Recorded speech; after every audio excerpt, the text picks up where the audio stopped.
Good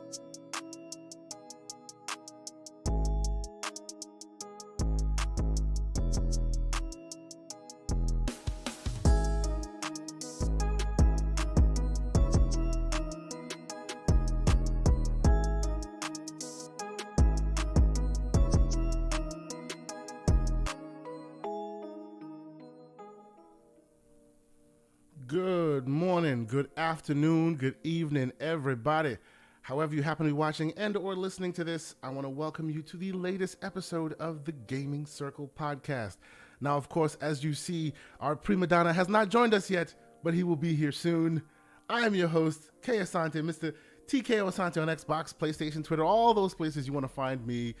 But of course, since our prima donna isn't here yet, I will first introduce our honored guest. If you are a fan of any part of gaming in this industry or in this community, or Xbox specifically, I'm sure this man needs no introduction to you, but he deserves one on this show anyway. We appreciate him being here. The co-host of the Xbox Expansion Pass, shout out to you, Captain Logan.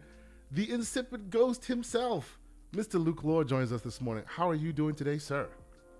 Oh, I am honored to be here. Thankful to you for having me on. I'm just grateful to be here, man. Thanks for having me. This is great. Oh, this is awesome. I'm appreciative of you being here because, as folks know, and I've said it before, and I think you know that as well. Your show is a heavy rotation on my podcast feeds. I'm a podcast listener. I get high on my own supply, as they say. So I'm always listening to podcasts. I'm always listening to new voices and old voices and people that inspire and help me get into it. And yours is definitely one of those as well. So, you'll catch me on my morning runs, listening to what happened last week. And yours is definitely part of yours and Bad Bit. Yeah. Oh, that guy. Oh, jeez. His ugly, yours and, smells bad. His mother is sweet as pie, I'll tell you that. Oh, boy. Man. All right. We're going to get into it like that already. So, yes. Thank you all for coming to check us out. I already see our folks are growing in the chat. We see folks are already in there. I will save some of the tweets, and some of the insipid stuff. We'll save some of that for when Mr. EverbornSaga joins us. But I see you guys in here. Thank you guys so much for checking us out. Go ahead and tell folks that we're live. Go ahead and post it out on socials. Let folks know that we in here. Here's how Saturday starts. So come and check us out and come and join us. Also, please consider hitting the like button. I've been told I don't say that enough, so consider hitting the like button if you haven't done so. If you are new to the channel, please subscribe. But you know what? Let's get a little bit, for maybe the few in here who may not be aware of, what you do, how you've been around this gaming space, and how it is that every time you hear about some exciting game or some exciting thing, darn it, you got Lohr already interviewing the man right on time. How do you do that, sir? How do you do that? Desperation. Skills, man. Skills. I don't know how you do it. Oh, man.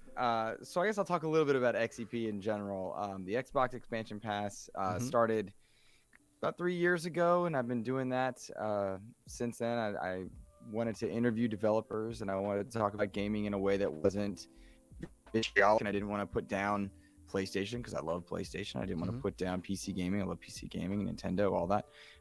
So I just wanted to talk to developers and talk about games, and so that's what XEP is. In 2023, we branched out and did the interviews separate, but in I think 160 episodes of XEP, there have been 95 developer interviews, ranging from small indies that you probably only a niche group have heard of to Hi-Fi Rush, Sea of Thieves. Those have been some of the highlights. I had Seamus Blackley on to talk about, building the father. You had the father on. Oh man, that guy is hard to get. Trust. I know a lot of people have asked. He's very hard to get. Yes, very awesome. An eclectic mind he has, but it's fun because you talk to these geniuses. Some of them PR trained, some of them not, and so you always get something interesting and different out of them. And I mean, I just love talking to developers, and so that was the goal of XEP, and it's expanded a little bit. We started a Patreon this year, which has been really nice to see a few people just able to throw a couple bucks a month to, I got a new camera, right? I'm getting a new computer. Shout out to Ainsley Bowden for helping me out with that. Like, just little stuff. Seeing people be supportive has been great, but I just love talking to people that make games, because that's what the whole point of our shows are, to talk about games and celebrate games and creators of all types. So that's my jam, dude. Absolutely, that's awesome. That is awesome, and right on cue. Yeah, we're talking about people that make games, and we call him the Al Bundy of the gaming streets, ladies and gentlemen. You know who I'm talking about. He is also a game creator. He's also a writer, right? And on this show he has a unique title known as the Slanderous One, who chooses to jump into the show after it started so I can makeshift it, make it look terrible for the first 5 seconds, but we're still gonna rock with it anyway. Mr. EverbornSaga, give me a moment to give you your proper dues. Yes. Go ahead, vamp with the people while I fix you. Go ahead. How you doing, man? Oh, you are muted, sir. You're Unmute muted, brother. yourself. Ha ha. Ha ha ha. Yes, Here we go go. ahead. Yes. So, firstly, Insipid Ghost, thank you, sir, for Let me fix your joining stuff us here. Apologies. on our our weekly program. I would also like to add that there was no link in the DM. Okay. So I had to go and find a previous link. That is Okay. the reason I'm so late. Okay. So today, now Technically, usually it's my fault. Technically. but today it is your fault, sir. Technically, since we use the same link over and over and over again, But- like we never changed the link, it's still kind of How would I know that?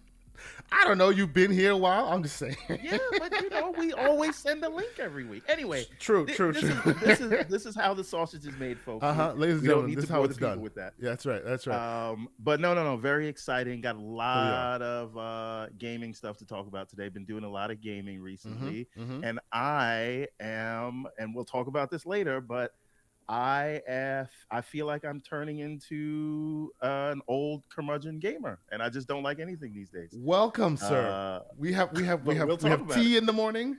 We love our curmudgeon nature. Yes, welcome. I'm right there with you, man. We're gonna get into it. Absolutely. So, yes, welcome everybody. We are here. Tell folks that we're ready to start talking about the games that we've been playing. We're enjoying ourselves. But before we get there, let me shout out all the great people that are already in here. We already have 44 folks in here rocking with us. We appreciate you. Let's first start with some of the super chats. Let's say, of course, as the man cannot be outdone every time we're in here, welcome, sir. We have Mr. Joanna Dark with a $5 super chat saying, first, hello to Kay Asante and to the week's awesome guest, Insipid Ghost. Finally, are we ever gonna get your knees, Saga? So, are we ever gonna get your knees, Saga? Sonic still sucks. I might have to change my name for a week on Twitter for that. Like, that's hilarious.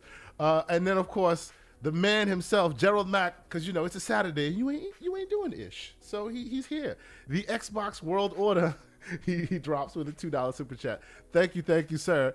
And then, of course, we have Matt Without Fear with a £2 super chat. Thank you for being here. Who is Luke? Never heard of him. He seems cool. Oh, can I tell facetious. you? He is. Matt Without Fear is one of the amazing Patreon members for XEP coming Absolutely, over. yes, I put over in our Discord that I was showing here. So shout out to him. hey, And just one before go we go, because before I forget, No, I just want to shout out Lohr. I was gonna did do his that. first stream Yes, sir. Back. I'm just so glad to The see king him is after back. all of that stuff. Yes.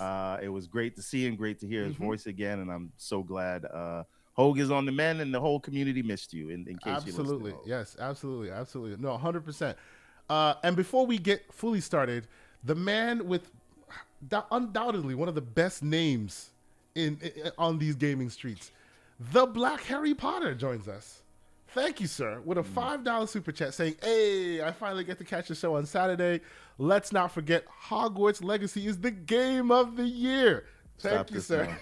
Stop this. You know what? I'm putting him on a timeout for 5 minutes. No. You know what? He was on that train for months before this game came out. He was doing it to Boom. Shout out to Mr. Boomstick. And then ultimately, Boom had to bend the knee because, that game came out and blew everyone away. So salute to you, the Black Harry Potter. You know what's funny? With all these other games I'm trying, I keep recycling back to Hogwarts. Because it's that good. You just don't want to admit it. I tried 4 other games just to not play it, and I keep coming back to it. So Luke, just so you're aware, he is first off the Sonic apologist, as I am the VR apologist. We're going to do that. True. I watch. I know. I'm Yes. with him, but I'm with him. I'm on his side. Oh, so See, you smart also man. so you also think that in the year of 2022 that there was a world where Sonic could have beaten God of War Ragnarok in sales? Yeah. Exactly. Oh, Yes. really? Yes. Really? You know what? Multi-platform You game. have Sonic's a super popular character. Exactly. And Frontiers was good. Frontiers And was then good. what happened? And then it absolutely did not come to pass. And Okay, he but refuses he- to admit it. But here's the thing. Here's the thing. Firstly, I'd like to say that Insipid Ghost has secured future slots. Oh, he program. insecures future slots that's just by just- being you here. We secured it appreciate just now. Also, Sonic is a more popular character and a more widely known character than Kratos. That is a Of fact. course, yes. All true So as long statements. as we're on the same page, so it was totally possible. It wasn't like out But of it the realm didn't of possibility. happen, though. That's besides the point. That was the bet, but it's Entirely besides the point. Okay, understood. We only got here because people told me it was a crazy idea. It could have happened. I mean, there is a universe that is a realm of possibility, but I don't Look, know, there's man. an alternate timeline that we could have jumped over. We could have multiversed it over there. I could have seen a world where it would have happened for sure. It did not happen, but I will tell you, anyone that's sleeping on Sonic Frontiers, the game's good. It's really Very good. It was one of my favorites. I love it. Very good. I played All the almost time. all of it All on the time. Steam Deck. It's a great game. My kids are huge Sonic people, so like we are all in agreement. I just think this man goes a little too hard in the paint for Mr. Sonic, and as such, when he is wrong, he needs to be recognized. And I think my audience agrees too, because until he admits it, every other super chat tends to be him getting slandered about it. So see, here's the thing, right? In service of monetary valuation of the show, Oh, boy. theoretically, the Oh, boy. longer Yeah. I don't give up these needs, So he the says better it is he support wants to the be the channel. bad guy, so you can look. No, okay, I won't go there. I won't go there. So I'm just trying to help the channel. That's all. I'm sure, that's what you're doing. That's what you're doing. Let us move quickly along because I want to be mindful of Luke's time. Absolutely, because obviously we only have you for 90 minutes or so because you're going to record your show as well. So we have a lot to talk about. But let's jump into it. Oh, Yes, before, yes, sorry, and I Yeah, super go ahead. apologize for this. My 13-year-old is going to a high school prep course. It's on Saturdays for the next Okay. couple of weeks. I have to pick her up at 1. Oh, we'll So be done before then. I have a hard cutoff at 12:30. There you go. No worries. That means we have an incentive to keep this show nice and concise and sweet. So we will start, obviously, as we do with the games that we have been playing. Luke, you are our guest. I will start with you, sir. What games have been keeping you busy this week? What do you want to discuss? All right, so it's been a rough week as far as time goes. Sure, yeah. So I've not played a whole lot new. I got Wolong downloaded. I'm ready to jump in. I actually just created my character. Oddly enough, while listening to Blessing's piece, so that was quite awesome, appropriate to like scroll Yeah, through yeah, and yeah. look at stuff. Yeah. But ready to play Wolong. Interestingly, my Discord night, we started jumping back into Outriders of all things. Nice. Kind of on a whim. I guess it was because of the Destiny news, but Destiny's a lot to get into. And we're like, oh, I remember Outriders. We jumped in, and I've been having a good old time just messing around with some of the stuff in Outriders. And then we mainline things like COD, Fortnite. We're stoked for Halo Season 3. So it has not been like a focus time of like one game in the last like week or two. Before that, I was on Harry Potter pretty big. Impressed with Hogwarts for sure. But I can't give you like a good what I've been playing. This is the one thing in the hard in the paint that I'm going for. Sure. Hey, you could So even you say sound Sea like of a Thieves, man. grazer. He sounds like me. Kay That's Asante. right.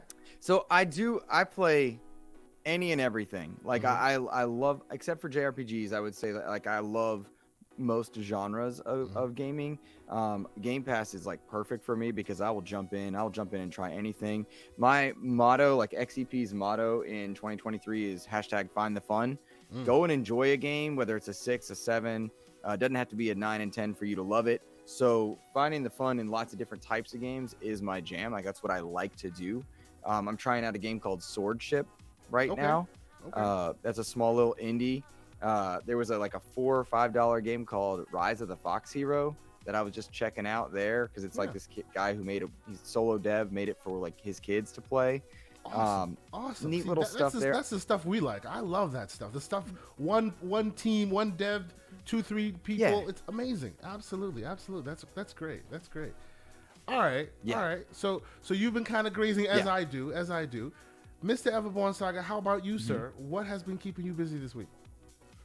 Oh, so many things. I've been getting into Hogwarts, and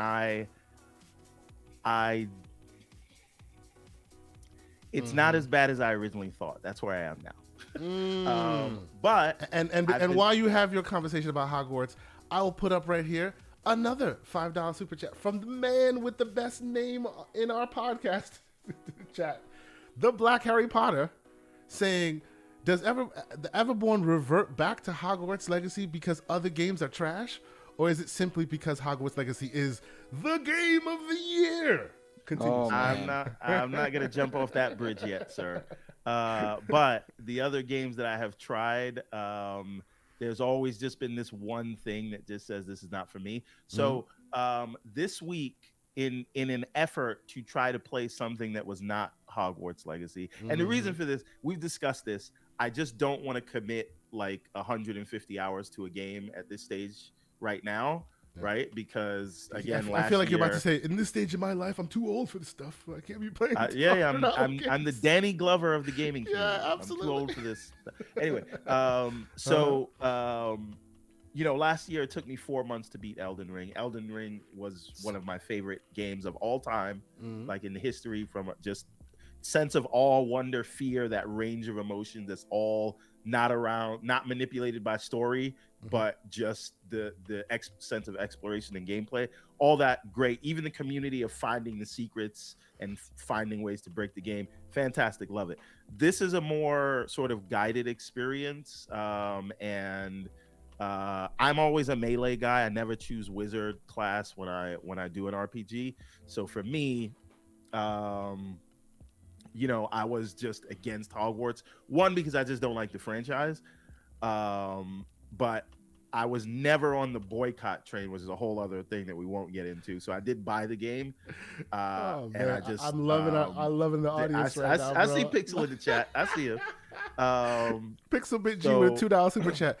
Take the L, Everborn. Hogwarts is tight. Thank you, sir. Thank you. What's up? Yeah, Pixel? fine. It's fine. It's fine. I'll allow it. That's where we are.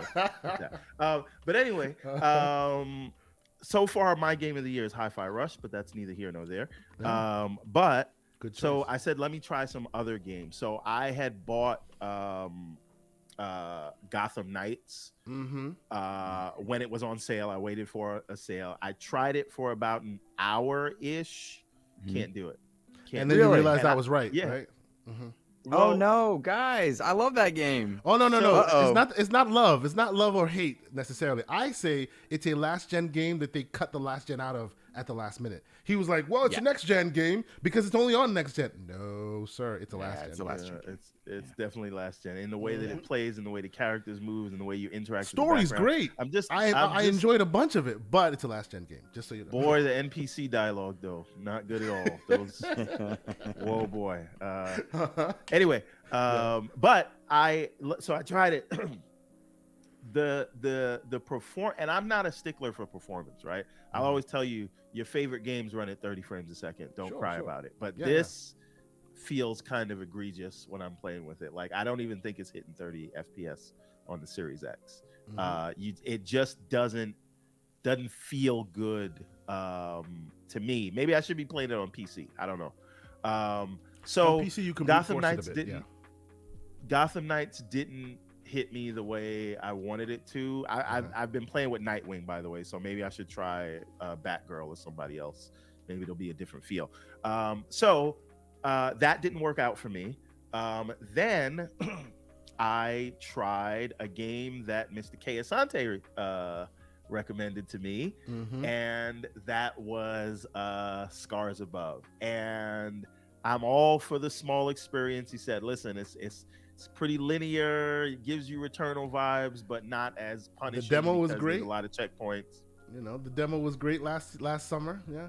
So I play the game, and boy, oh boy, I don't like it. It's not for me.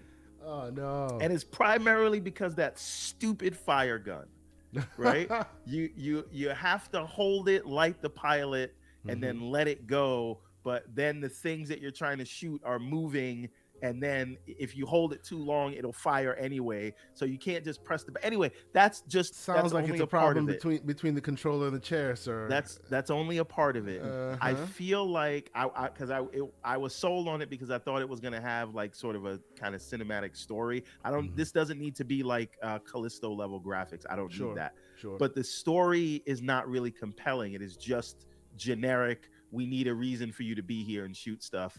And to me, between the voice acting, the non-mystery, and the stupid fire gun. Oh boy. This man and his fire gun. I got so frustrated with the game. I just I can't do it. And I beat that boss. So it's not because I didn't beat that first alpha boss. I'm fighting Robinson now, your old captain. That's where I am. And they force you to use the fire gun on that. And it's just the most annoying thing. And I'm playing these games to have fun. And I just haven't been having fun with it. So then I try Wolong, and I was ready when I first turned it on. I was ready to get in and complain about the character creator and say that's not really a black guy. That's a not black guy with black skin. Sure. And I'm like, that's not enough. But they do have a few options in there, and I made my character with some dreads, and I'm like, this doesn't look. You can do it. This doesn't look terrible. You can do it. Yes. They give you real good character creators. Yes. Right. And I also forgot. I don't know how. Listen, correlation, causation, whatever it is. Okay. I have not turned on Atomic Heart since.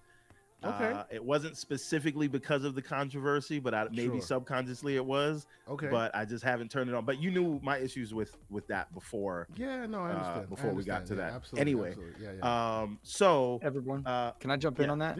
Yeah. I think I had the same problem because I was all about like the gameplay looks fun for me for Atomic Heart, but I'm wondering if subconsciously I wasn't out because of all the stuff surrounding it. And it's strange because I'm not a BioShock dude, but like that gunplay looked fun. It gave me some like Wolfenstein vibes here and there. But I guess with everything extra, I was just like, I don't need it.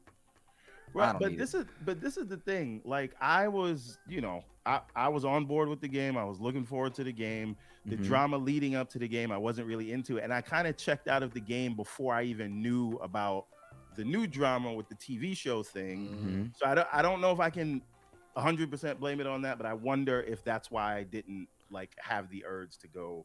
To be honest with you, as much as I've enjoyed it as well, there's so many other games out there that it's joined the grazing backlog. Not that it won't get played, because I'll tell you what I've been playing when we get there, but it's not primary game for me anymore. So, I think we're all in agreement here, I think. Right. So, but again, I really think for me, Atomic Heart was just suffering from, they were not judicious enough with their editing, meaning there was too many features, too much things going on, and they never really honed in on making making at least parts of it great. I don't think anything stood out, and that's sort of my problem. You don't have to be the biggest and best, but you have to master, one or two things, right? And so that has nothing to do with your budget. It has nothing to do with your production value, but something has to be masterful in there to keep me going. And I feel like there was a lot of stuff. It's the same actual complaint that I have for Scars Above. A lot of what it's doing is fine, but none of it is great, right? And I can point to a lot of smaller budget or even indie games that they don't have the greatest production value, but what they're doing or what they're trying to do is they're masters of what they're trying to do. So again, I don't need AAA games. I just need like Vampire Survivor. I didn't play that, but from what I understand about that, everybody like what it tried to do. One of the greatest games ever made. Like, it's crazy. If I talk to you about my favorite game of 2021, which was what's the thing with the bird? It's my favorite game, and I can't remember the name of it.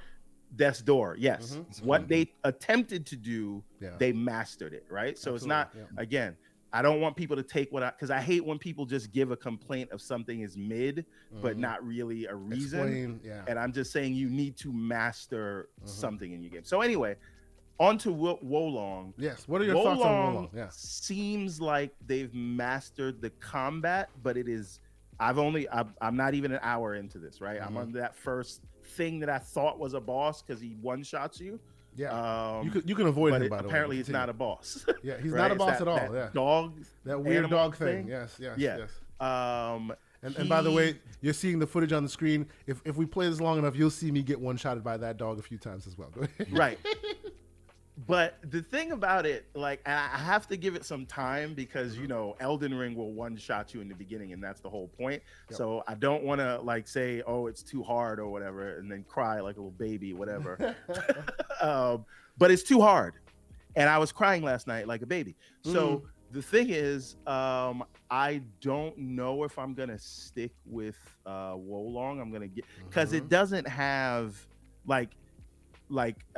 there's so much in Elden Ring that you forgive it for being unforgiving. Sure. I don't know if this doesn't have all those things. Wolong, Okay. Right? Yeah. Right? It's like you got to be a pretty girl if you're going to have attitude, right? Oh, boy. This man. You got to have something to keep me here. You can't just be mean and then nothing to offer. Started with the sexism early. Oh, Lord. What are we doing? Hey, we're getting messy today, boys. Listen, I'm sure women will feel the same way about Anyway, the point is, so all of this, I say all of this, all of these games I'm trying, I'm like, a lot of staring at the clouds. For me to commit time in this very difficult time. Like I have a family, I have businesses, I have a 9-to-5 on top of the businesses. I have my own thing that I'm trying to run and world I'm trying to create. You have to catch me in the beginning of your game, right? Yeah. You get one chance to make a first impression. So you have to Hogwarts you is what you're saying. And I feel like Hogwarts has done that. Hogwarts has kept me there and trying all of these games, which I'm sure are fine. Yeah. It's just like they're not leading with their best foot, is what you're saying. Exactly, and I think you need to do that. So that's my what I'm playing. And honestly, Everborn, I kind of don't disagree with any parts of your take on Wolong. Like, what about the Sonic part of the take? Do you disagree with that? We'll move quickly along. I'm sorry. Go ahead, please. I'm sorry. Go ahead. I hate that you keep making me be the hater of Sonic because I bet you there's more Sonic playing in my house than in yours. I bet. But okay. But no, I don't disagree with your take on Wolong. I started the game as you see the stuff on the screen right now. This is Team Ninja. And I'm a big Ninja Gaiden fan from OG Xbox days, right? So they're making a game, I'm trying it, right? I really, really enjoy most of their aesthetic and the way it looks and the way it plays and the smooth motion and all of that. But I gotta tell you, this is parry the game. That's what this is, parry the game. If you can parry, you are god. But the parry is weird because you have to double tap and move with the direction. Exactly. Like, I don't know what's happening. This is the issue. It's like they're trying to get you to really, really hone in on that parry mechanic, and I just can't connect with that parry mechanic well. So I tried it on the Elite controller. Scars above. I tried it on the Elite controller, right? Double tap, it just doesn't do. I repositioned the controller. I have another third-party controller. No matter how I did it, I just can't seem to connect with that parry, and because of that, like, it's just brutal, right? The beginning of the game where you have just, the fodder, if you will, even they can get a good hit on you if you're not careful, as this is that type of a game, right? Also, for a while, I was a little lost in the menu, in the world, because they don't have a map, and everything looks like it's just circular, and you just keep circularly, like, coming back to where you start. Eventually, I found my way through it, but I will not dash it. But I'll tell you, from jump, I feel like you do as far as it's just not connecting with me, and it might just join the Grazer backlog. Now, on the flip side, a game that was on the Grazer backlog that now has been finished was Returnal. I beat Returnal, and I did it in one day. Well, okay, so So the people that I work with do not watch or know that I have this podcast. So I will say I had a lot of meetings. Be careful, we're getting bigger. Oh boy, we're getting bigger. I know. I had a lot of meetings, and in between my meetings, and on what do you call it, lunch breaks, I was just turning on Returnal, and it was just working. Like I played it on PlayStation 5, right? Got it day one on PS5. It had some issues, and I'm a person who loves roguelikes. I love hey, you messed up, go back, do it again, rinse, repeat. Not everybody is down with that, right? I think Rogue Legacy is one of the best games ever made in that genre. Rogue Legacy 2 ups the ante. A lot of those kind of games are my bag. But as we've discussed before, a lot of those games, when you're playing them, it's quick spurts of, hey, you do it, you're good, you move forward. If you don't, you die, you start again, over and over and over and over again. Whereas Returnal, you can go 2-3 hours in this world exploring, and then you make the fatal flaw, and you have to start, and all those 2-3 hours that are was lost. my problem with Returnal. I gave it up. I put 4 hours into it. I got to the first boss.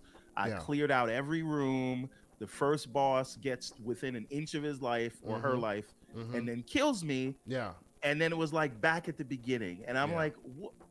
What are we doing? And then they took away the feature, because it used to be that you could go back to the ship and sleep and replenish your life, but not. They took that away. Yes. Right. They took that away, and I'm like, you guys don't respect my time. So that was a game that I loved the 30 seconds of fun. Right. I loved the gameplay loop. Yep. But the loop of the roguelike aspect of it really made me hate it. Like I've never loved and hated a game like so much like the same game, right? No, I get you. Like I love the gameplay, but I hate the mechanic. Now, of the what I will tell you is I don't know what did it for me, but it came out on PC and on PS5. Like, it was a 1080p game, and you could, in motion is great. But when it stops, sometimes you see the grades, and I'm a pixel peeper. It is what it is. I always have been. So when they said, "Oh, it plays so much greater on PC and whatever," and all the zeitgeist, and I happen to catch it on a deal, because don't let anybody get it twisted. Those PCMR people, they're trying to hide from you. They're trying to lie to you and not tell you the truth. PC gamers are cheap. We get great discounts that most console gamers do not. So this game was on sale. I found it for like, I think, $30. No PC gamers trying to hide that. That's one of the things they all tell you. They all all the time. PCMR this, PCMR that. It's because PCs are cheap. That's why you pay more for the console, the hardware, and then you cheap out on the games themselves. Then you amortize it over the fact that you get discounts. Exactly. On games. So and some of you people out here not even paying for games. No, we don't do that. That's not. But yes.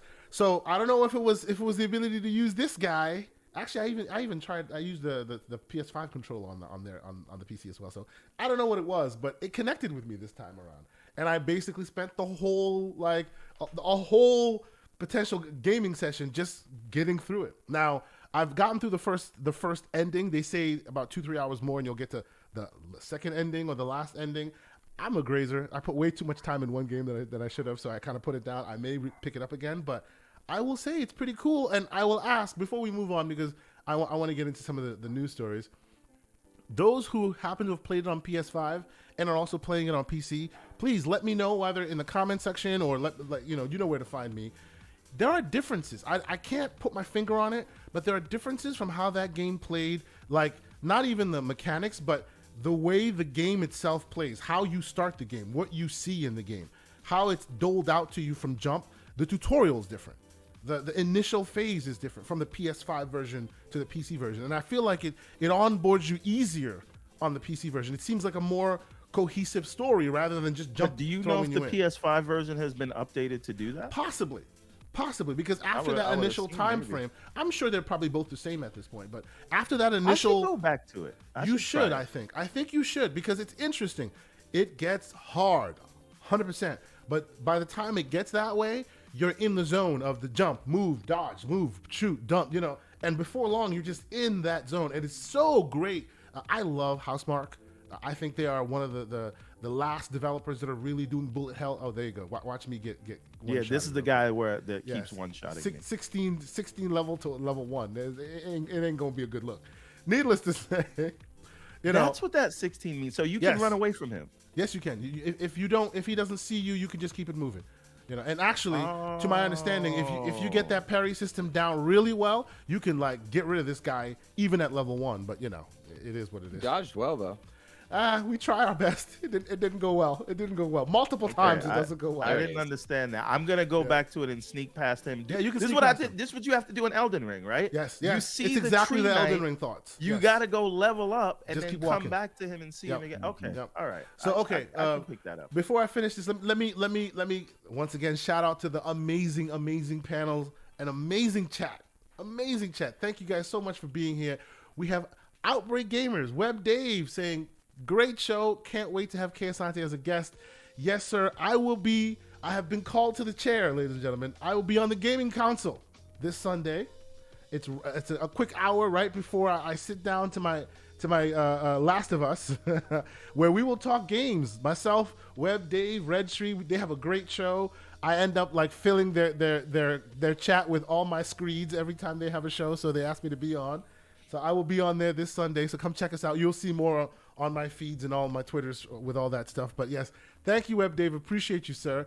And we also have Dave Ramos in here. Thank you, sir. Thank you for sharing your Saturday with us with a $2 super chat saying, sharing that Saturday morning support with a hot beverage. Thank you, sir. My tea is still warm. I appreciate you for being here. Yes, sir. I appreciate y'all for continuing to like have lively conversations. Our chat is just building bigger and bigger. We have 80 folks in here and we have 44 likes. How about y'all, do a little bit one of these things. Please hit that like button if you haven't done so. We should start doing the Destin speech. It got him to 100K, so shout out to Destin. Shout out to Destin Legary. You got to stop in the middle of the show. Let them know that we got a goal we want to hit.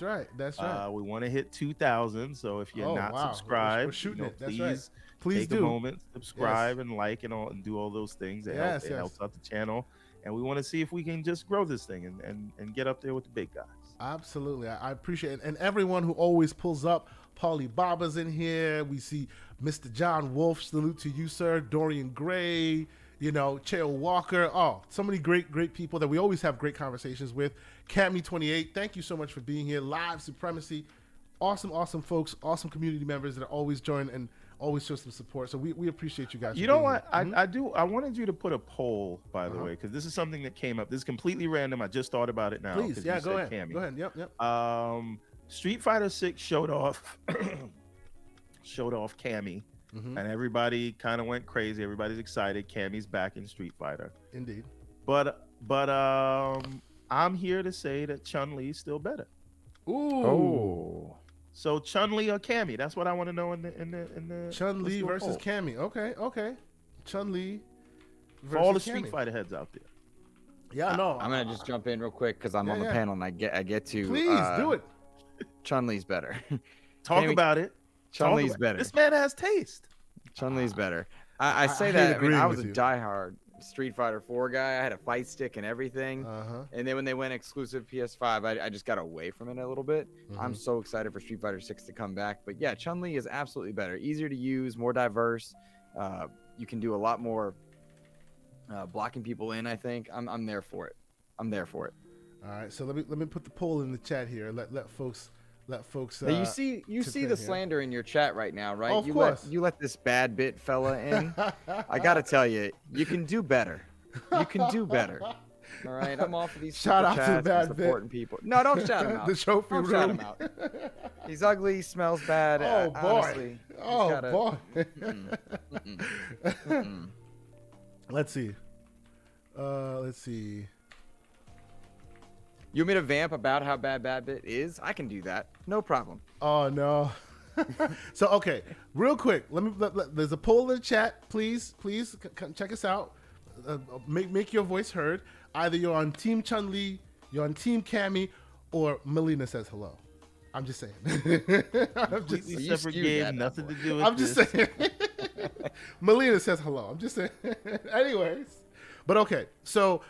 yes, all these games that we've been playing. Oh, and before we move on, last bit, I happened to catch that Ubisoft was having a sale, was doing a bunch of sales on Steam, and of course, you know me, I'm the deck gang. I'm here for the Steam Deck. So for $8, I got all of the Prince of Persia franchise, all of it. Warrior Within, the initial one, like a whole bunch of it. And I, as much as I love, like capital L, love Assassin's Creed, there's a little bit of salt in my heart for what Assassin's Creed did to Prince of Persia. Same thing the Apex people feel about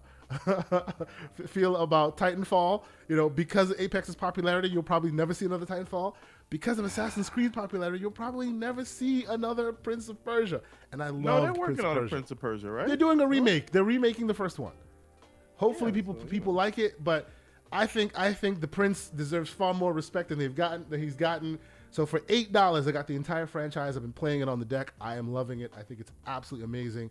And the deck is great for stuff like that. Old school games By the that you way, forgot you loved. You know, yes, sir. So Chair Walker pointed out that number is actually not level, but it's morale. Oh, okay. And so, you know, if you like end with special moves and do things like that, you boost your morale goes up versus your morale goes down if they murk you over and over again. Yes. Right. So, but if they get the first hit, it takes your morale down. If you get it, it brings yours up. The same thing, you build it up. So you can do some things, and that's basically a leveler for each fight, even if you're earlier in the game, apparently. And I think that parry thing is what helps your morale. Yes. And that's why you were saying you can actually beat him at level. You can beat him even at level. That's right. It's all about your skills, level, not the level. Absolutely. But okay.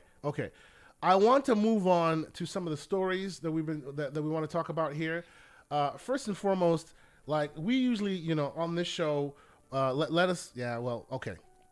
Before I even get there, let me switch to some of the news stories around the week. But I will preface this by saying that I'm going to put this on the screen, and while we talk about it, I'll just let it play in the background. We are a gaming community that hears from many different voices, many different avenues, right? And from time to time, I want to shout out folks who within gaming are doing it right? And if you watch this show even a little bit, you've known that this is a conversation that myself, Mr. EverbornSaga, and shout out to the man, also great community member, Slow-Mo Backslap, we've been having. Hair in games, right? And I don't want it to be very specific, linearly focused on this specific topic, but just as a broader concept of, you know, things you would like to see change in gaming, whether you want to see your people represented or you want to see different locations represented or things like that, right? And, you know, when these issues come up, you see a lot of vitriol online or whatever, what have you, all the drama that comes about it. And this has been my perch because we've noticed it for a while, how games represent black folk and black hair and all this. And shout out to Blessing Adeoye Jr. from the Kind of Funny crew, because man, if you haven't seen this video, you need to do yourself a favor and go watch this video. It is so concise, so well put together. He pulls from I think he pulls from, I don't know if you've ever seen, what's the name of that gentleman? Comedian, really good comedian, had his own show on Netflix for a while. Called what is it? A Patriot Act is what it was called. Hasan Minhaj. Hasan Minhaj, exactly. Thank you, sir. And you know, it's that format, standing at a desk. And if you're looking on the screen, you're seeing what I'm talking about. He's standing on a stage, has visual aid behind him, making his point. And man, he breaks it down. He puts it together. He really gets to the heart of the matter. And I think more people should be watching this and using this as a template for discourse moving forward. It doesn't matter what we're talking about, right? This happens to be this one, but I just wanted to I take a moment to slow clap, you know, give the man his flowers and ask you folks, you know, have you seen it? What are your thoughts on it? Yeah, we can keep talking, we can bad about back and forth the topic at hand, which is, you know, black hair and how it's represented in games, and he does a very good job of it here. But I just think that the framing and the argument that he makes was genuinely very well done. Very well spoken, not talking down to anyone or any developer or anything like that, but he really got his point across. So I have to say, even if you may not be a fan of necessarily what Kind of Funny does, or you are, that's not what we're here for. You know, when someone does good work, I want to point it out, and I think he did excellent work here. Luke, I don't know if you saw it. If you did, what were your thoughts? So I watched it this morning, oddly enough, while I was creating my character for Wolong. Yes, sir. Which led me to explore a bit more.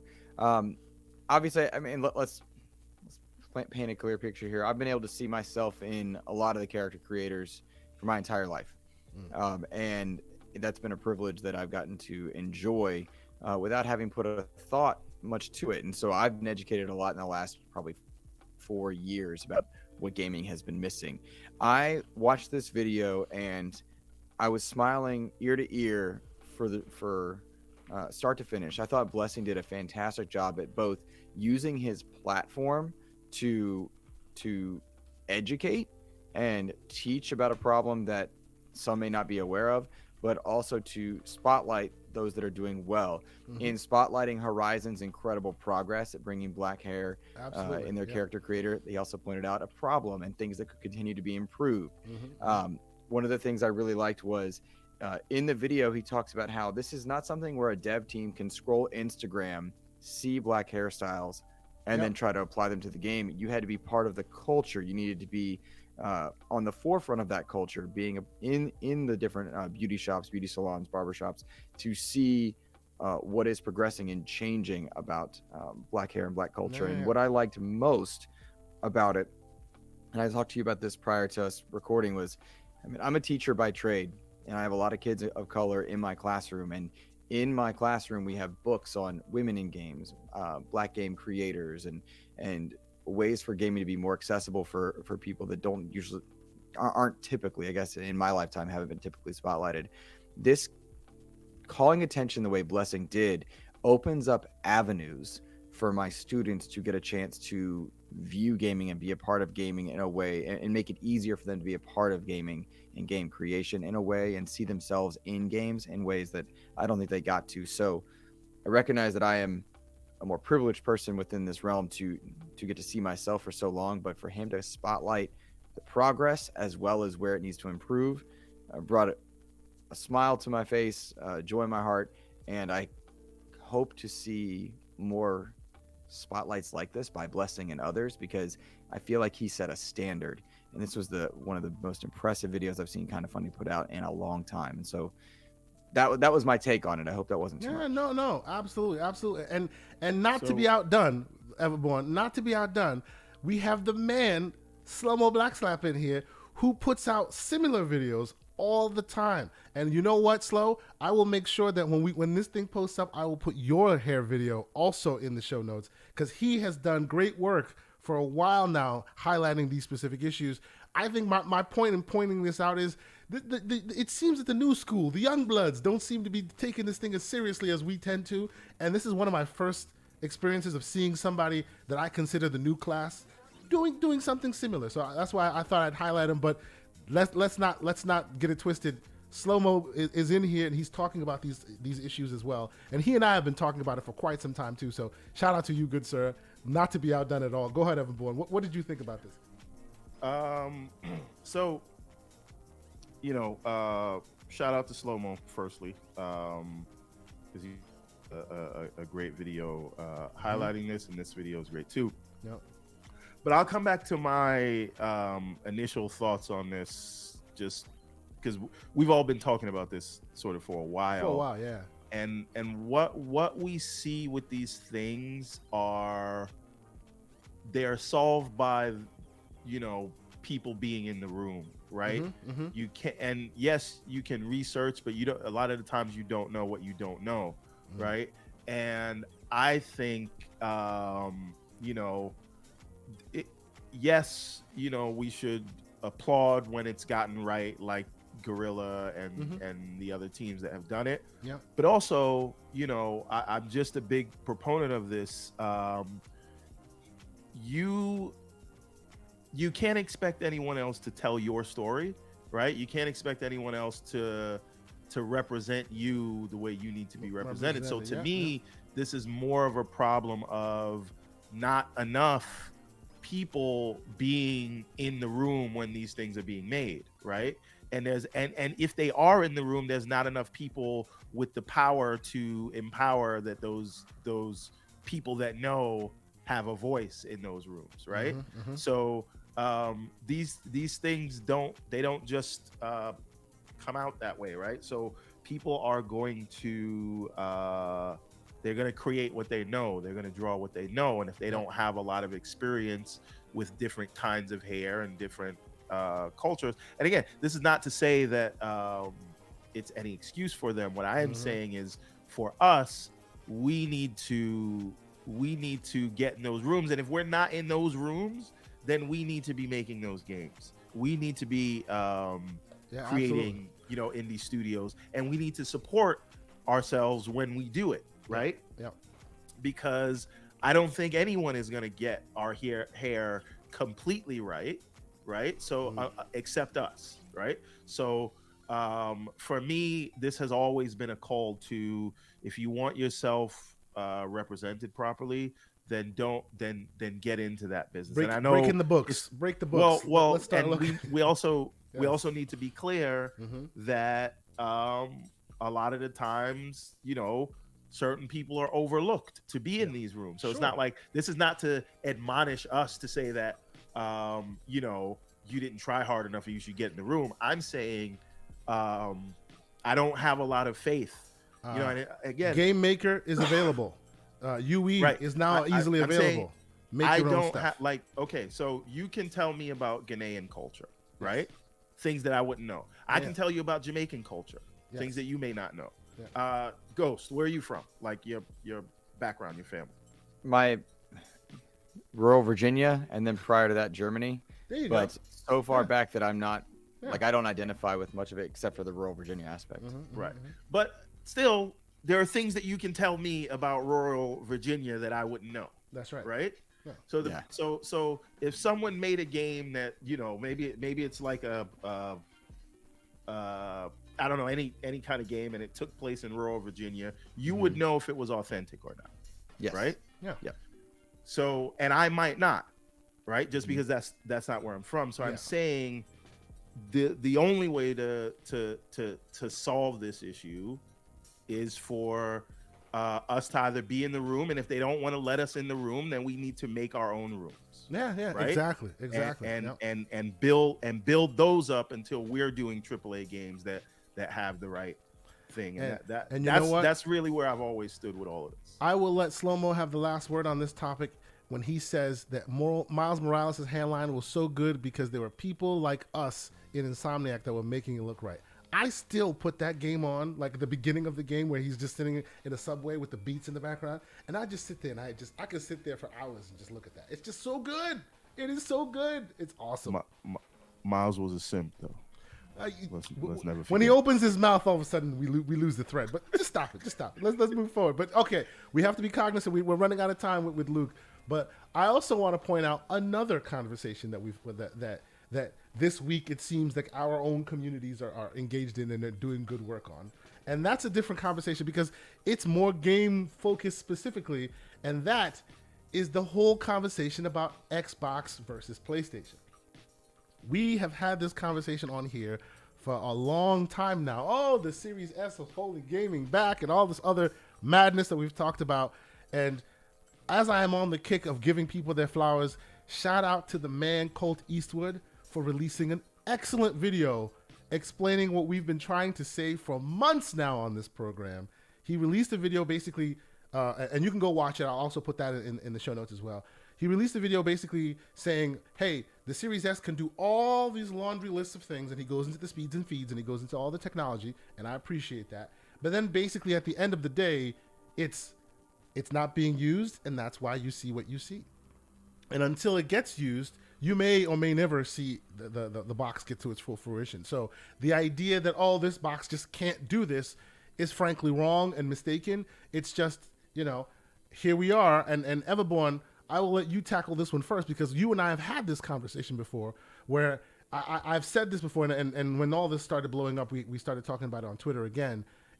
This is the Windows 8 situation again.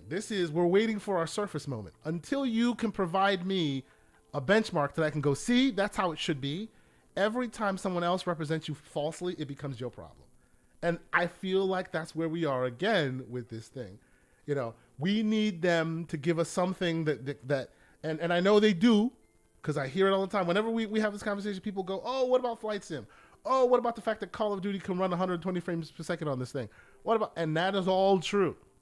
And that is all true. But if you are not the market leader, right, and you now have certain developers also having potentially, saying things that feed that narrative, it is up to you, and please tell me folks if I'm wrong, it is up to you to be there early and often to say, hey man, Windows got a bad rap for a long time, and then we release the Surface. And now anytime anybody has something bad to say about Windows, we say, see, that's what it can do. Are you using bad hardware? That's on you, right? And unfortunately, I don't think the Series S has had that moment yet. Everborn, did you see this video? What did you think? I didn't see the video, but Okay. I can speak to this because you and I speak to this Yes. all the time. I think this is a made-up controversy, right?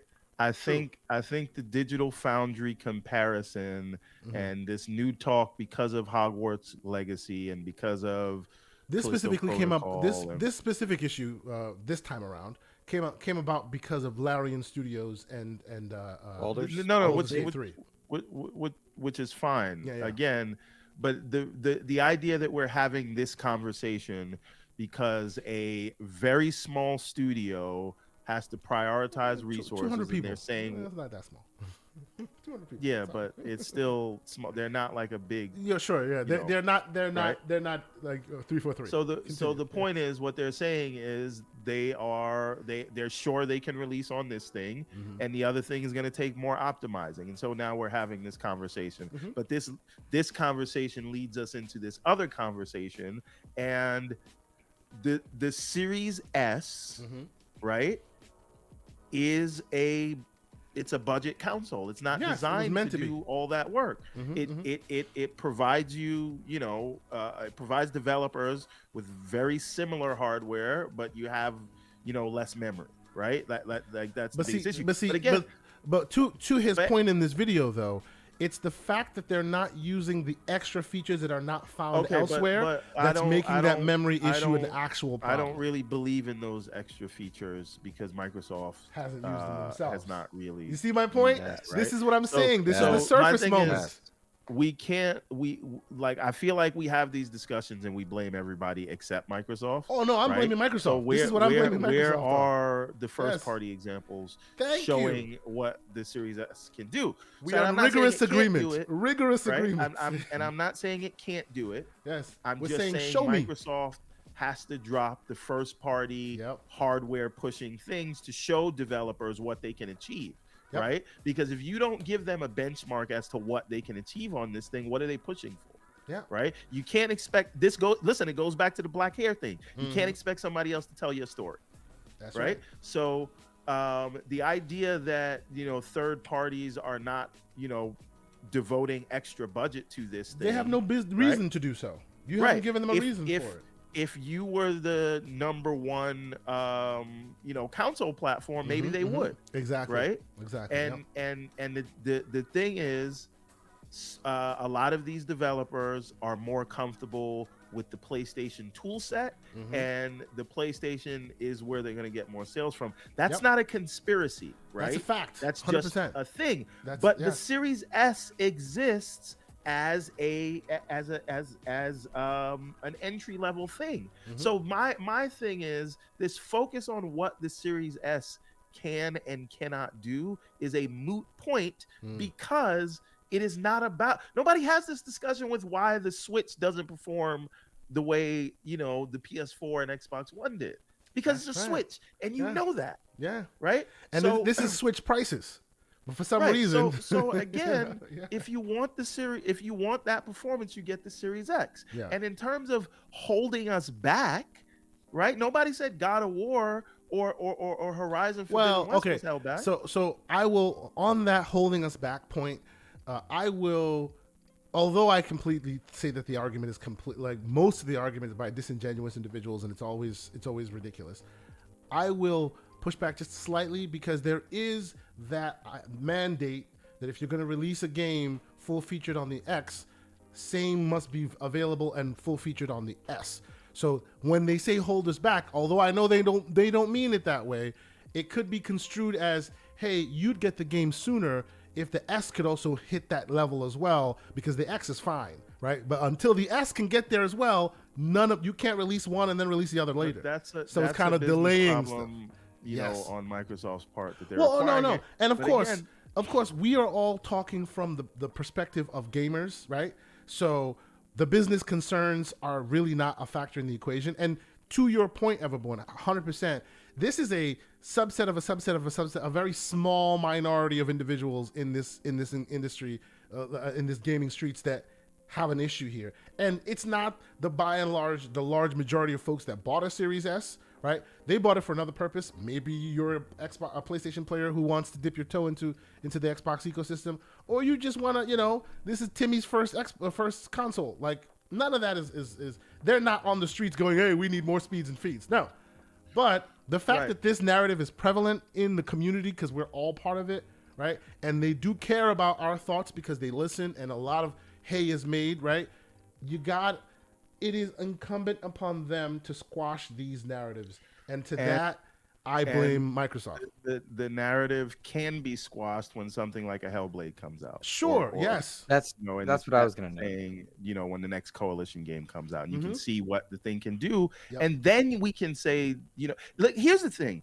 Making games it's not like a one size fits all thing. No, of course everyone not. has different tools. I know a lot of people use UE5, but they still have different workflows that they use. And some teams may be better at optimizing different hardware just because that's more, and using different tool sets because that's where their experience is. A lot of us work in technology, right? Yep. Not everybody knows C++, yep. right? Some people are Java very experts, hard language. Some people just work in UI and they just know Angular, or they just know React, right? And that's just what they specialize in. Yeah. And so when they have a task, they're gonna focus on that, and they're gonna be better at doing certain things. So if the industry writ large is more familiar with Sony's tools, and Sony didn't sort of change their tools, they sort of kind of upgraded them for the PS5, then you're gonna have far more comfortable like to that. use. Absolutely. So again, all of these things are a case by case basis, because there are instances where the Series S is doing things somewhat more efficiently than the PlayStation 5. There are instances there. So it's all about the core competencies of the different teams. And if I show you 100 different teams, I will show you 100 different workflows. Different ways that right? You make it so done. Yep. So all of this that we're trying to make a grand statement over things doesn't really reflect the reality of what's happening. And I just feel like it's one of those stupid discussions that starts from kind of people arguing about nonsense that we're always arguing, and now we have to have a serious conversation about it. Okay, and this is not what the Series S was for. The Series S, last thing, the Series S has the same processor basically that's in the PS5 and actually it's more powerful than the PS5's processor. In some ways, right? Because the PS5 has higher clock speeds or whatever. True. But but then there's this split memory thing, and then there's a lower bandwidth memory that developers have to contend with. Again, it is more work on the developers. And if you give any developer, if you ever talk to I don't care if you work in finance or you work in game development, you give them an extra task to do, they're going to complain about it. Yes. Right? Path of least resistance is always the way. Yes. So these are things that we're going to deal with, but you have to look at what the net positive is. And if it is to get more people and have a lower end price to get people into gaming, then you say, well, I'm here to sell games, and if this is a way for me to get games into more people's hands at a lower price, then the net positive is we'll figure out a way to make it work. It's the same reason you do all that extra work to still support the PS4 and the Xbox One, because there's an audience there that you can get your game to. Absolutely. Right? So so there's two fixes to this. Xbox becomes the market leader, and so people have to learn the Series S and make their stuff shine on it. Exactly. Yep. Or Xbox shows you with their own first party, and they upgrade their tools so that other people can utilize them more easily. Absolutely. And this is what they did with the 360, right? Yes. When the 360 came out, they made sure they had the easiest tool set for developers to work with, right? And the PS3 was stronger than the 360, but it was more difficult to use, so it never exactly really got to right. the height. So make it easier for the devs, make it shine for them, show them with your first party what it can do, and then they will have a benchmark to say, hey, I want to achieve that or better in my game. That's really what this is. It's not about holding anything back. Microsoft just needs to either upgrade their tools or actually show us what it can do with their first party games. And maybe that will happen later this year. Maybe it'll happen in 2024. But I really think all of this is a moot point. And it only started because fanboys ran with that's true. That's true. That is true. That's the only reason we're having this conversation. I bring this up because for the non disingenuous among us who genuinely go, hey, what's going on? This thing was supposed to do so much, and why is it not happening? And I've gotten that in the timeline a few occasions where we've gone back and forth with people who are genuinely concerned and talking about it. I bring this up because again, salute to Colt Eastwood. This video really did a good job in explaining that, exactly what we've been talking about here. Did a really good job in explaining that. So if you haven't checked it out, if you really want to know, did they sell you a potato, quote unquote, or does this thing do more? He really knocks it out of the park. Potato, you should have spent $500. That's where I'm with it. But that's my point. Is it's not a potato. It's not a potato. Go ahead. Go ahead, Ghost. Ooh, guys. Goodness. It's not a potato. Yeah. So the onus is going to be on Microsoft always. They put out a box that was half the price, and they talked about it being more powerful than you would get, dollar to value in that sense. Until they start putting out a God of War caliber game, the narrative is going to be there always. And that is just how it is. There are people that work at GameStop that are communicating with customers, paying customers that think certain games are exclusive to PlayStation when they are not. There are those out there that think PlayStation is more or less powerful when they are not. So the onus is on Microsoft to change that narrative by putting out high quality games. I think Hi-Fi Rush is a great example of visual spectacle. Best game this year so far, better than Hogwarts. Oh, this man is going for the smoke. I said it, and I don't apologize. The Black Harry Potter is going to come for you. Here we go. But its visual style doesn't necessarily put it in line with like comparing to a God of War or a Spider-Man or what have you. But the onus is on Microsoft to start delivering on the game front, and then that narrative goes away. It is a very niche group of people that care about power, that follow the power conversation, and it tends to be people like us that are in content creation communities and chat rooms for it. But the majority of paying customers are not part of those conversations. They go to the store, they hear what the clerk says. What the clerk says is like, oh, okay, cool, it is or it isn't. And so Microsoft just needs to get out that God of War level game. And once they can do that once, then we're good. And it needs to be something special and fresh. And I think Hi-Fi Rush is a good indicator of that. Those third-party deals are good indicators of it. We see a lot of day and date into Game Pass of high-quality games. But it's a moot issue. I really don't think it's a relevant issue. Power does not dictate fun. And I think people that assign power to fun are probably enjoying games a little bit less, or they are trying to spin a narrative for themselves to justify a purchase. I'm someone who's fortunate enough to have all the consoles in my home. I play what I prefer and what I enjoy, and I happen to cover the same thing, that being Xbox. But I use my Series S when I'm downstairs with my family. I use my Series X when I'm up here on my OLED and whatnot. They're both OLEDs. What am I talking about? But this man. All right. Yeah, right. Yeah, that teacher salary does a lot.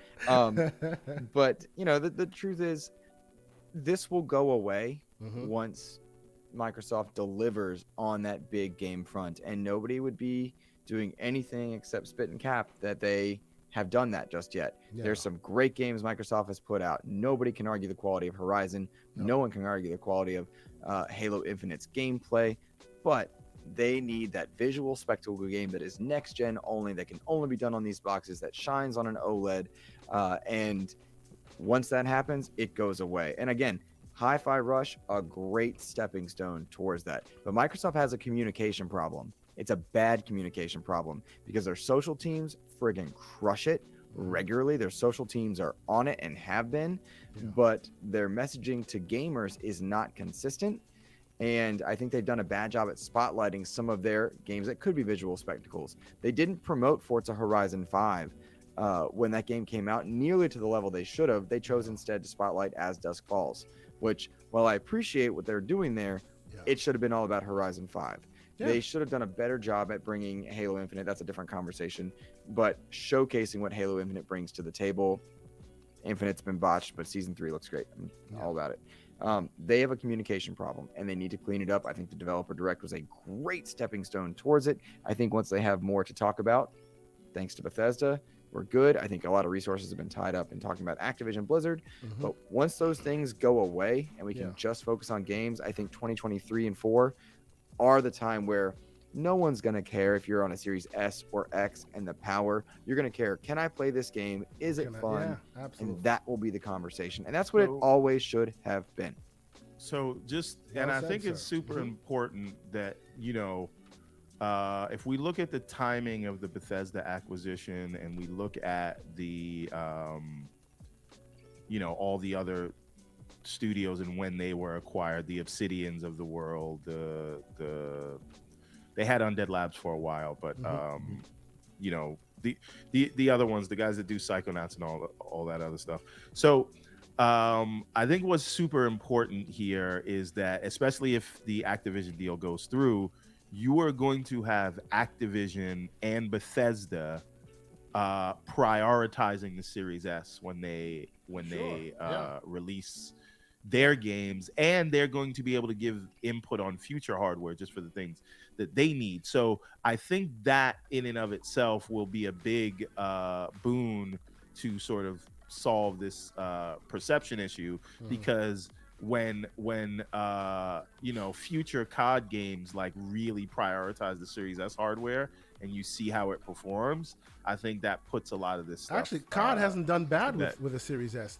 It runs 120 frames per second mode on the Series S, and it does a pretty darn good job too. So, no, I do 100% hear you on the fact that it's just both a communication issue on Microsoft's part, which I want to highlight, but it's all a matter of timing, and eventually this will be a moot point, and I do agree with you guys on that by and large. Last thing though, just one slight pushback to Ghost's point about their marketing, and we've had this conversation, right? He thinks they're doing 4D chess marketing.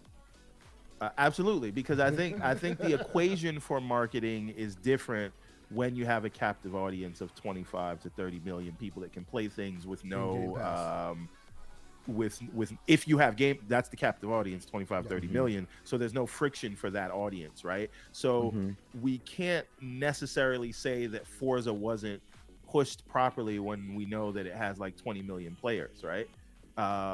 So the thing is, I always I scratch my head when I hear they're not marketing games that we already know about, right? The purpose of marketing is to get people on board with the things you have coming next. And I think that in the case of Forza, everyone knows about Forza. Everybody acknowledges Forza. People were playing Forza, and Forza was a big seller. So the idea is that where you would want the marketing focus are the things that people don't know about. And once people do know about it and they're all playing it and tens of millions of people are playing it, do we really need to spend that kind of money to do the billboards and things like that? I think in the old world, yes, but in this new world, because the market leader still focuses on that old world marketing. So I think let me defend my. Please go ahead, defend your position. That one. Yes, because I think it's a very fair question to ask. I think Everborn's posing good questions, but I don't think we've seen any indication that either Sony or Microsoft are making any 4D chess moves properly. I don't think it goes that far. I don't think they're that in tune with what's happening. I grant you the idea of what's the point of marketing? It's to bring attention to things that people may not be playing, because if they're already playing something, why push it? But I'll counter that to PlayStation's most recent PlayStation Plus ads. They're solid, they're good, they bring attention to PlayStation Plus, but also to Horizon Forbidden West. Oh, okay. Horizon Forbidden West. That is the most recent one that they are doing. Forbidden West has been out for quite a while, and it was easily overshadowed by PlayStation's own Gran Turismo 7 as well as Elden Ring. Mm-hmm. But in calling attention to Horizon Forbidden West, a game that's been out for a while and already has a multi-million audience member set, they are bringing attention to their product, to PlayStation Plus, and they're doing it all while being the significant market leader, and it's working for them. Microsoft is not a market leader by any stretch of the imagination. They're in 2, 3, or 4, depending on what you're looking at. And if they did a better job at spotlighting Forza Horizon or Halo Infinite, I think the numbers, it's not a matter of how many players have been in, it's how many players are still in and spending time in the ecosystem with that product. So where, as a diehard Halo Infinite fan, and I really love Halo Infinite's gameplay, that crossed to 20 million. In the thing, yeah, absolutely. Easily. I have it ranked among Halos 4 and Reach, depending on my day and my mood. It's up there for me. I love it. And so how many people would still be playing it if they were marketing or handling it better? Are 20 million still playing Forza Horizon? How many of those are excited and checking out the Hot Wheels content or the soon-to-be released Rally Adventure? So I would like to see marketing pushing what's great about the Xbox experience a bit more than they currently are. And it can be Game Pass centered in the way that Forbidden West is PlayStation Plus centered, but show people what they're missing and show people what they could be back in on. I think would be my counterpoint. If I may counter, please, yes. We're gonna be on this topic forever. This is what it's about, man. Be careful about his time, man. Let's go. So I got 15 minutes. I can do 15 minutes. I'm gonna be quick on this one. Okay. Do you feel like Sony marketed Ratchet and Clank well? No, I do not. Well, hold on. Let me rephrase that. I don't know, Everborn, that I had the right mindset at the time to pay attention. So I don't know.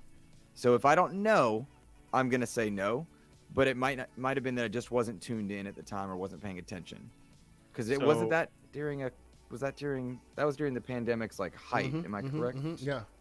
So we weren't at movie theaters and we weren't at. Okay, so I'm gonna say no, but that might be speaking out of pocket for that one.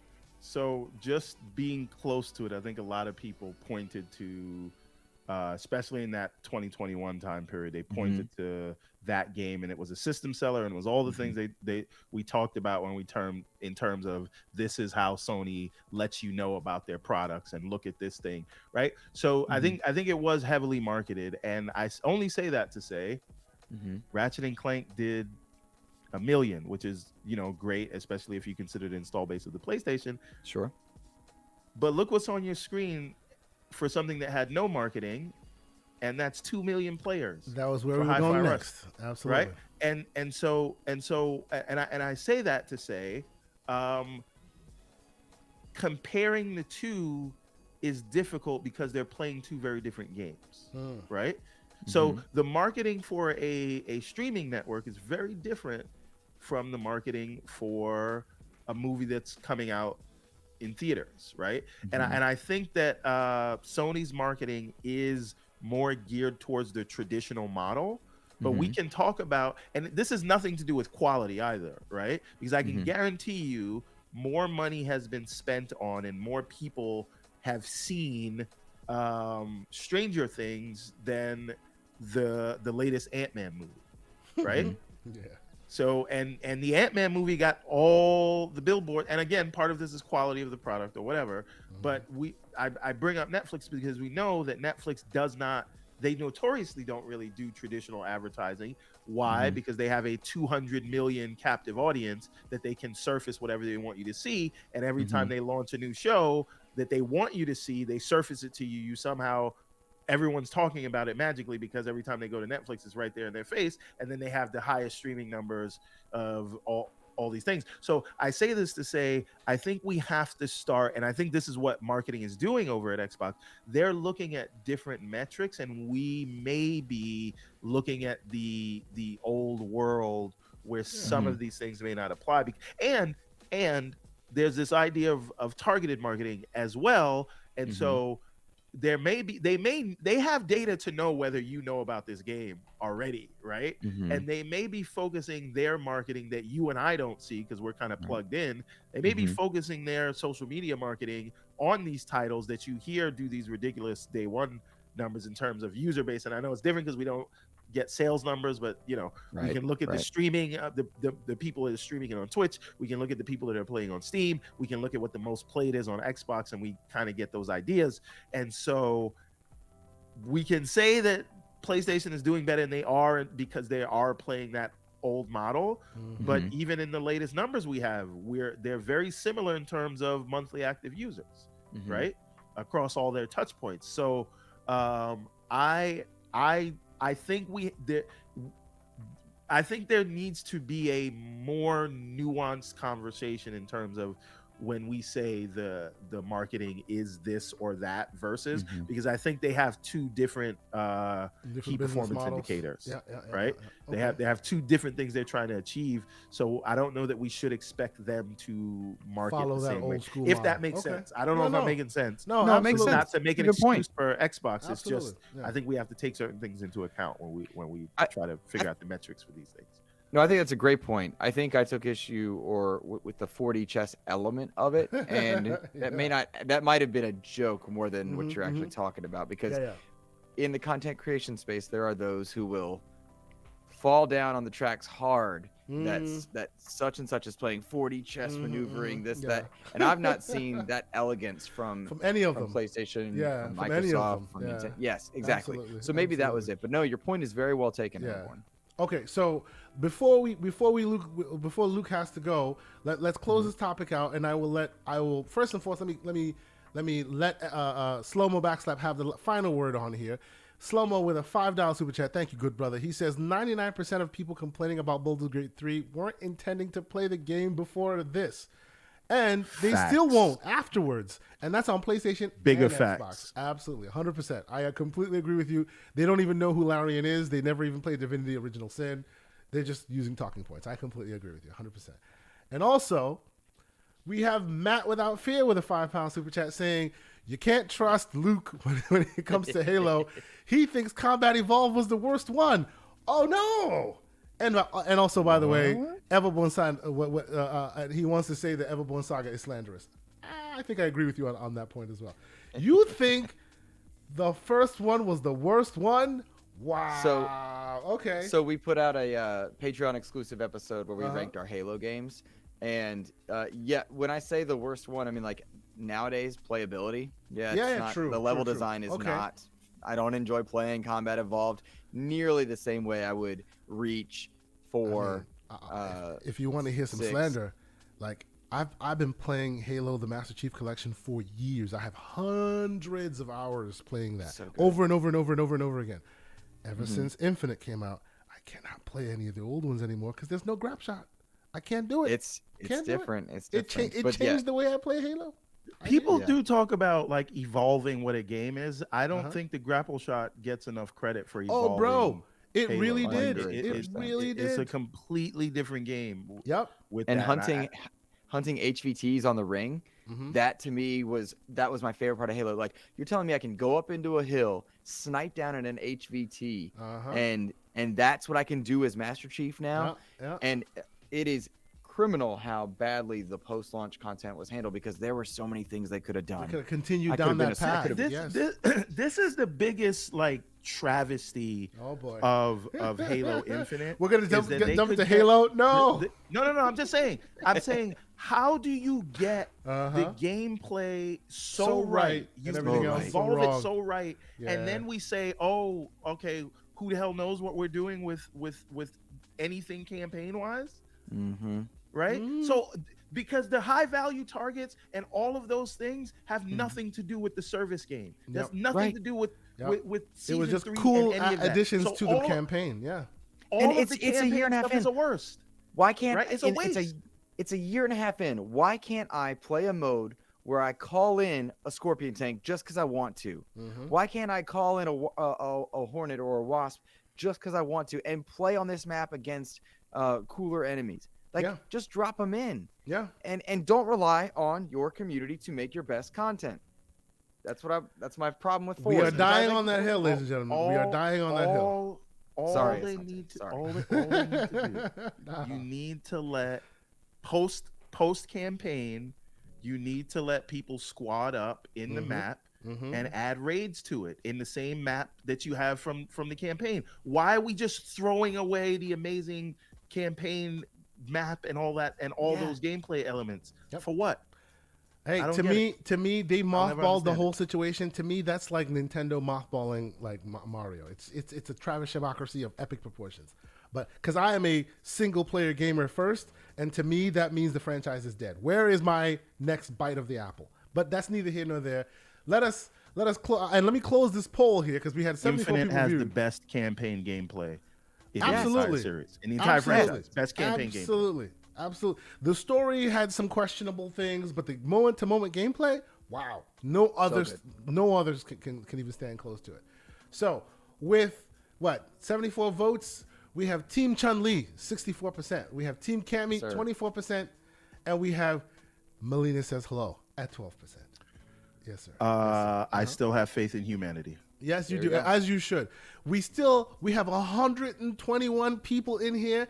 Thank you guys so much. How many likes do we have? We only have 66 likes. What are we doing, people? Come on, what now. are we doing? Hit the like button, ladies. What? Please. Yeah.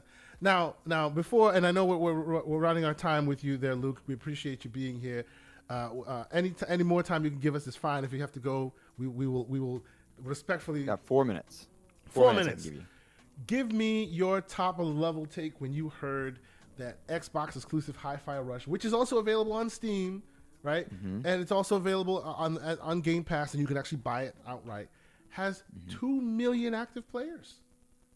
Super thrilled to hear that for a couple reasons. One, this game is stylish, it's unique, it is a departure from what Tango Gameworks is known for, and so that bodes well for creativity. We've seen a lot of examples in Microsoft's catalog where the studio is known for X, but they've got multiple teams within that studio creating Y, and it's going well. You look at Grounded, look at Hi-Fi Rush, you look at The Outer Worlds. Yeah. That encourages several things. If you're an executive who doesn't know jack about how to manage a studio, you're seeing, oh, this works well, and I can let my teams diversify and create what they want. And it doesn't have to be the one thing the studio is known for. Yeah. That's fantastic.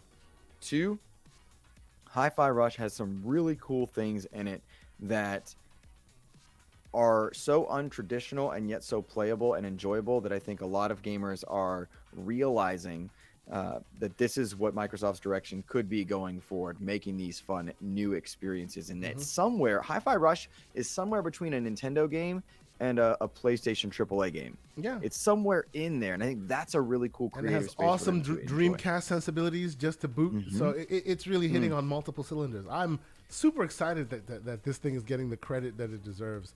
I know, Everborn, you agree. Well, hold on, let me. Yeah. I got to interview the developer, yes, which was really, really cool. And he said, this is a cool thing. I hope modders get their hands on it. All the movements of the characters and enemies are tied to the audio files. You change the audio files, the movements change. That's so cool. Hip hop version incoming. That's right. Goodness. Yes, Everborn. You just yes. blew my mind. Now I gotta start digging through the. I need 90s Wu-Tang in there to play this whole game. 36 chambers. Okay. That's anyway, amazing. No. And listen, if Hi-Fi Rush is the future, I'm all for it. Like, the game is like genetically designed for me. The only thing I'll say, and I know you got to go, Luke, is quality. I think in the last 3 years, Xbox has shown quality isn't the issue. What they need to prove now is that they can ship AAA games. Yes. That's the last piece of the puzzle. But the quality control, I believe, you can't argue that it's not in check. Yeah. Like they have solved that quality issue that they haven't really had in the second half of the Xbox One generation. So I think we can trust that when they put out a game, it's going to be in that mid to high 80s mark, or sometimes even better. It's just, can they do that at the AAA clip? And we're going to start to find out in the second half of this year. Yeah, I agree wholeheartedly. We will let Luke Lohr, the Insipid Ghost, go. We appreciate so much of your time. It was so great having a chat with you. Yeah, we go long on this show, even though we try not to, even when we try to keep it concise. Pause. I was going to let that one slide, but okay, sure. Okay. But no, we really appreciate you being here, man. It was really great chatting with you. Hopefully we can have you back on the show.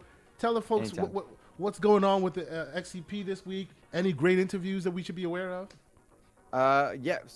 First, it'd be a pleasure if anybody in the chat would be willing to drop a follow or a like over on XEP's channel. All those details will be in the show notes. Absolutely. We'll make sure you have all that stuff. So go check him out. Absolutely. Yeah. And I'll say we just launched a Patreon to help me kind of get better tech. I'd like to go to FanFest this year, that kind of thing. Mm-hmm.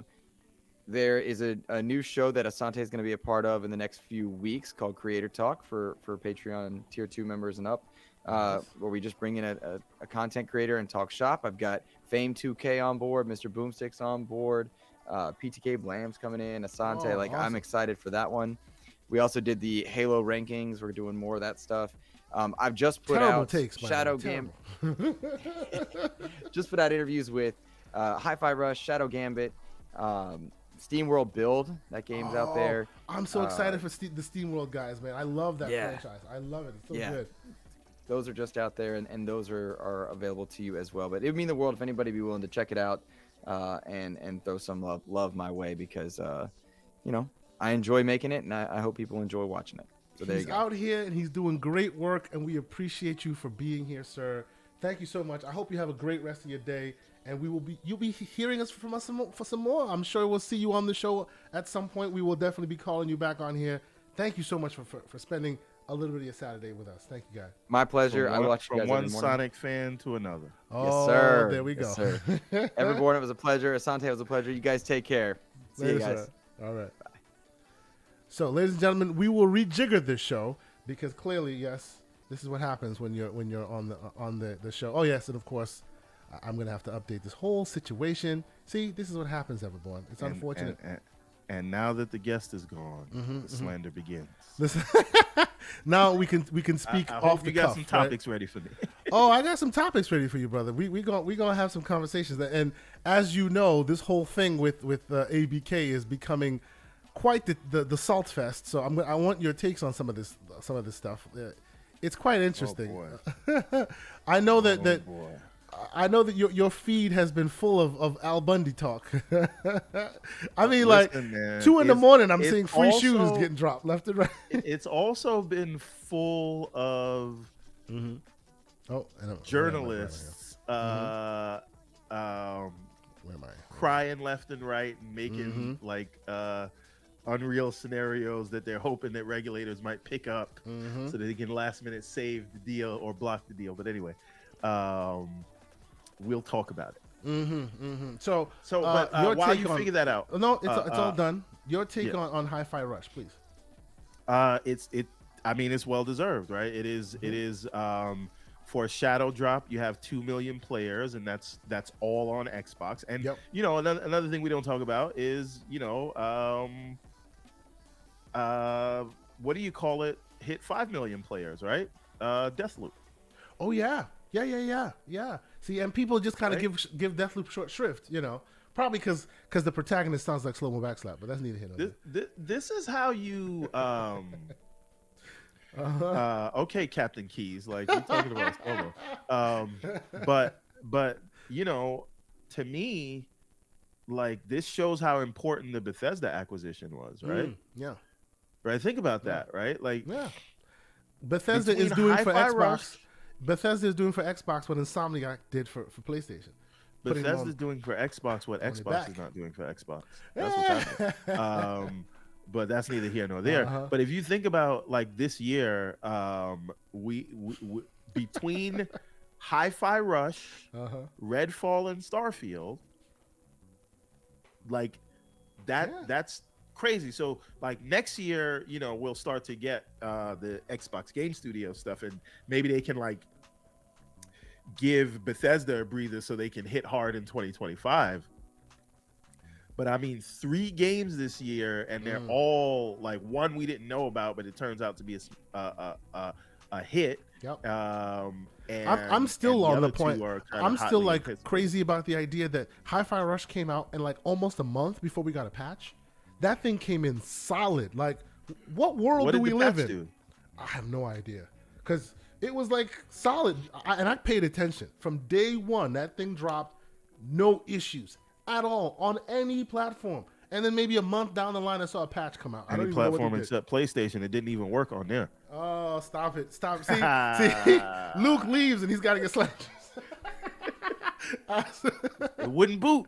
It would not boot up. It wouldn't work. Okay. Let's move quickly along. Let's move along.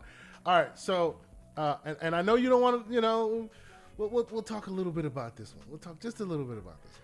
By the way, Punty says, when am I going to have an afternoon show? Fun fact, I will be on Game On Daily. Oh, awesome. With Gaz later this weekend? Today. Yeah. Brother, man, why didn't you tell me that? Count as I didn't even know. Show? Absolutely. Yeah, man, I'm looking forward to that. That's cool. What time this do is they news start? for me. I think they start at like 6 o'clock p.m. Okay. Something like that. Okay. Yeah, I would check the invite list. You'll see it. He'll send you the invite to jump in like 2 minutes before the show starts. Just so you know. Nice. But okay, let us move on, because we have a huge block of ABK related stuff, and I know people want to hear what's going on. And I have a hard stop at 12:30. I got to pick up my kids. So here we go. So let's start real quick with that interview. Oh, you know what there the was interview is about. so much crying about this interview. Yes, let's talk about the interview. It seems to me that this was like, okay, I'm sick and tired of all the false narratives out there. We've said it in multiple forums. We've said it in multiple ways. Let's say it one more time, but this time, this is me sitting on the couch, speaking to camera, addressing all the concerns. Bam, bam, bam, knocking it all out the park. And did it work for you? And yet, people still found a way to say that he was talking slick. So Hargeet Chani in here, thank you, sir, with a correction, 4 p.m. Eastern Standard Time. Don't forget it. Oh, okay. There you go. Thank you, Hargeet. Thank you, sir. Appreciate you. Yes. So, and yet... Gotta see if I got enough time to get this pedicure. Oh, Lord, this man. Oh, okay. He's got to go get his... Okay for men to get pedicures. Don't walk around your house with your feet not looking right. I'm not talking smack. I'm just saying, like, this man right here. Anyway, continue, sir. Yes. I need a haircut, too. Oh, yeah. That may have to wait till that's after a whole the different show. thing, yeah. Anyway, if it was at 5, I could have got the haircut. But anyway, so... people still tried to turn it into, he said he was never taking away Starfield. That was never said, right? And he pointed that out. And by the way, people think like, why would they let this interviewer ask that stupid question? This question was given to her by Microsoft. What? It's a Microsoft employee interviewing her boss. That's what's happening here at a Microsoft facility. This is all propaganda. Let's just be clear here. This is all very clear propaganda. And it's not. He's in the UK, and if you know Microsoft, the reporting is Microsoft met privately with the CMA on Monday. This interview comes out. Dorian Gray being Tuesday. slanderous. I love it. Real quick, Dorian Gray being very slanderous. He's like, 17 years ago, he said games were coming to PlayStation. Screw you, Phil. No. This is the talking point now after this interview. And I'm not even joking. Yeah. This is what they're saying. They're saying, well, we know that PlayStation was negotiating exclusivity, and so that means theoretically, even though it wasn't announced, but we have this rumor that it's a Bethesda game and it would have been coming to PlayStation because PlayStation was the number one console. So in that theoretical world, let's Phil not give PlayStation these gamers, disingenuous arguments just some air, own that. man. No, this is an actual debate that I had, which I will not name. But if you're in the Twitter streets, you know exactly what I'm talking about. Free shoes, ladies and gentlemen. Free shoes. There we go. And if you listen to his exact words, because remember, this interview was not for us, but for the regulators. Regulators, absolutely, yeah. Right? And by the way, I'd like to point this out. If you actually read the 277-page preliminary findings from the CMA, you know people don't read stuff. The CMA says verbatim that Microsoft has kept their promises regarding the Bethesda acquisition. Yeah. They actually went in there and specifically said, well, you said you do A. I'm not talking about the EU. We know the CMA said that. Yep. The CMA says that. Yep. We know the EU said it, but now the CMA in their report specifically says that. Pointed out, this idea that they misled anyone in regards to what do you call it? In regards to the Bethesda acquisition it's patently not false. only is it ridiculous, it is patently false. Absolutely. Right? They could not talk about what they would do until the deal was actually closed. And the day after the deal officially closed, they held a press conference and said it's exclusive. Nothing was taken away. They have not pulled anything from any store. And by the way, ladies and gentlemen, if you actually read what the EU was talking about when they quoted Microsoft as saying they wouldn't have a financial incentive, if you actually go back and read it, what that was in reference to was there would be no financial incentive to foreclose existing games in stores. And there is a separate section for future outlook where Microsoft explicitly says, and we have the Form CO where they said it, that future games will be on a case-by-case basis. Yeah. And they have released games since that time. They have released certain games on various platforms since that time. So again, not only are they being quoted conveniently out of context, you also do not have a direct quote on them saying they do not have a financial incentive. Why? Because that part of the form is not available. So what they're talking about is an approximation of a question that we don't know specifically what was asked, right? Because so what happens if you read the EU report on the Bethesda deal, and this is available online, I can share it in the chat or whatever, PDFs and all that available. But there are different forms of foreclosure, and one is pulling existing games. That is where Microsoft, that is where the EU says that Microsoft says they would not have a financial incentive, right? But that's not a direct quote, so we don't know exactly what they were asking, but that's the section that it's in. And then we do have a direct quote of the EU saying we agree with the future outlook, and even if they were to foreclose, Bethesda's not big enough. But Microsoft did disclose that it would be case by case. So this whole circular argument is for nothing, but people are still crying about Starfield. Because they hear what's about to happen. They hear the murmurs under the covers and under the gaming community about how, like, what the perception of that game potentially could be. It could come out and be a big dud, but the perception is, oh no, this might be the big banger, so we need to fight hard for that one, I think. Right? So people make rules ex post facto and then decide that it is a fact. And then use this fact that they made up that is not a fact to say Phil lied. Yeah. Right? Yeah. And then they will use the semantics of theoretically in the darkest timeline where Microsoft did not buy Bethesda, that it would have, even though it wasn't announced, it would have come to PlayStation. We're using an alternate timeline to say that ex post facto they pulled the game from PlayStation. That's the conversation that we're having right now. You know why? Come on now. PlayStation is gaming. So if you have a game that's not on PlayStation, you're not gaming. Come on. And if it's a game that exists, it should be on PlayStation because PlayStation's gaming. So to me, I always promise myself I'm not going to jump into these debates because come on now. Circular you argument. Jump head first into these arguments, bro. But sometimes you remember Django, where Christoph Waltz's character was supposed to walk out no bloodshed, and then Leonardo DiCaprio's character says or does something like really racist, and he's like, you know what? F it.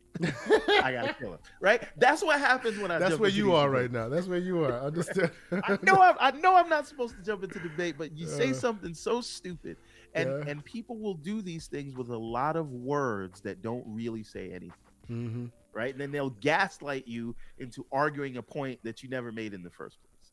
So again, the fact that this even needed to be said was hilarious, but yet here we are. But there was more in this interview besides that Starfield. There was, yeah. There was a lot more in this interview. So what else? Give me something else. So actually, what I really liked is what he was talking. Like, you don't really hear that often from execs, where they pull out, they literally come out and speak about keeping games on other platforms, and we're not trying to do that. And he actually basically went down the whole gambit about the initial goal of all of this being for mobile, and why they think it's important to be in mobile. I mean, a lot of us, our eyes glaze over whenever they speak mobile, because we're not mobile gamers that way.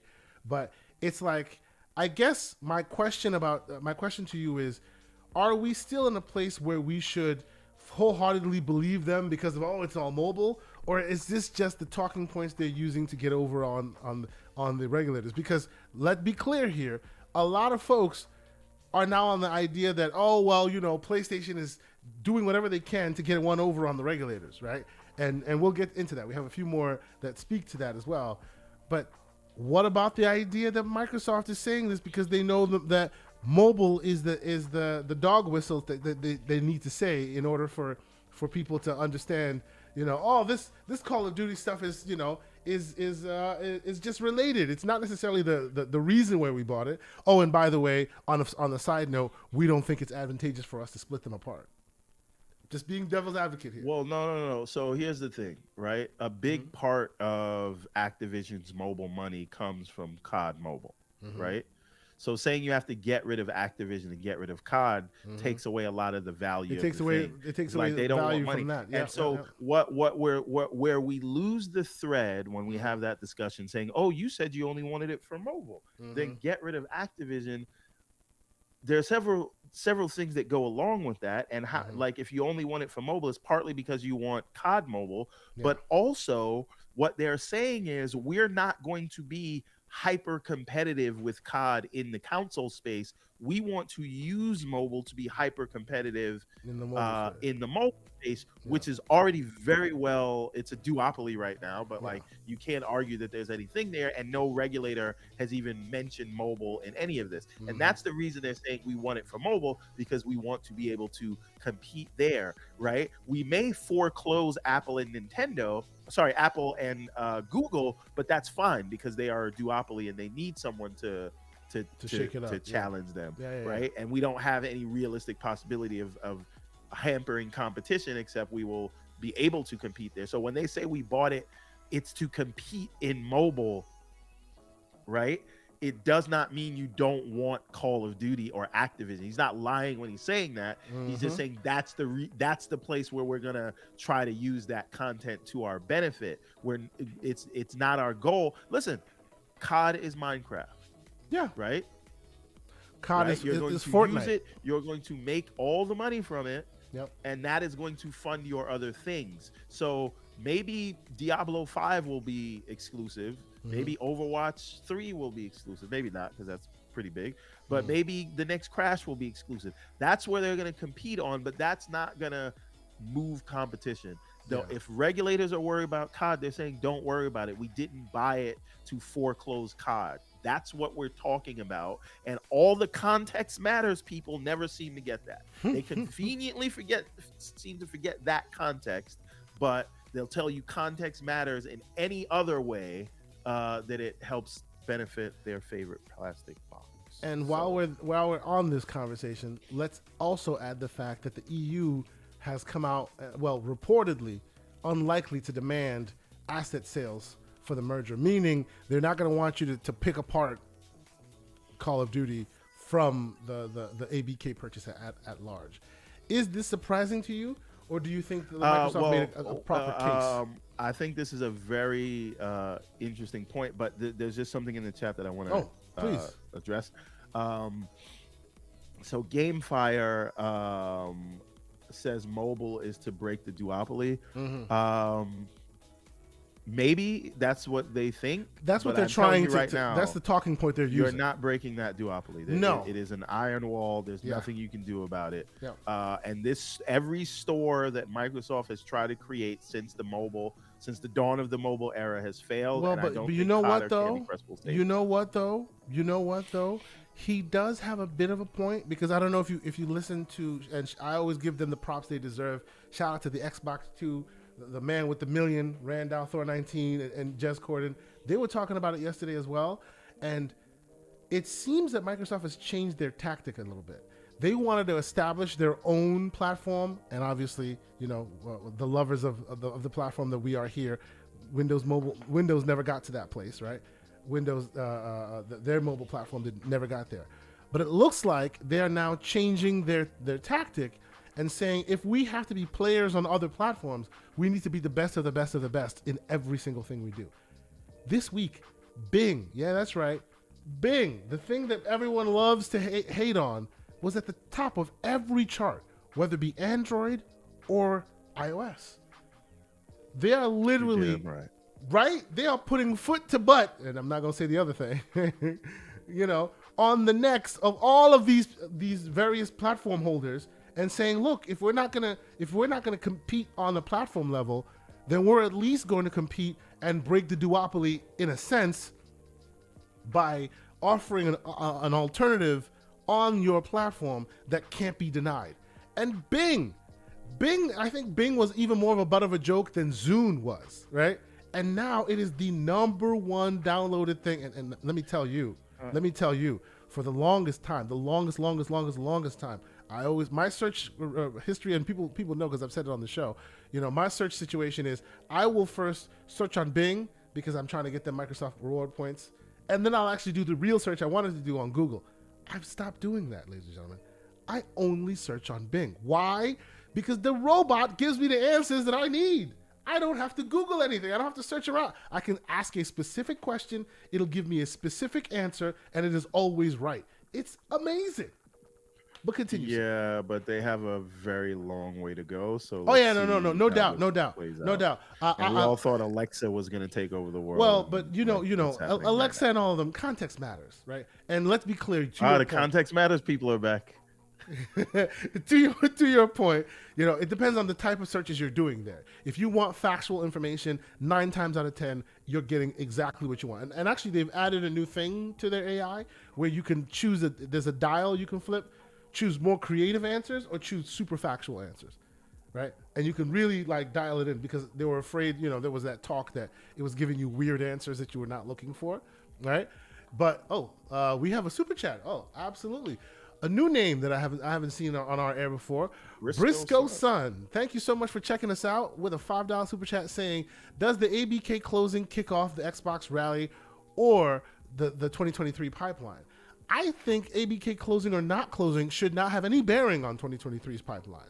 I think they've had their ducks in a row for quite some time now. They've had 23 studios before that. This is where you and I disagree, sir. Okay. I think that it should affect the 2023 pipeline. Okay. Because I do not think you want to launch let's be clear. Starfield And, let's be clear. I don't think 4 in the same month. Yeah, well, I guess I took that question as to will it influence? Will it fill in?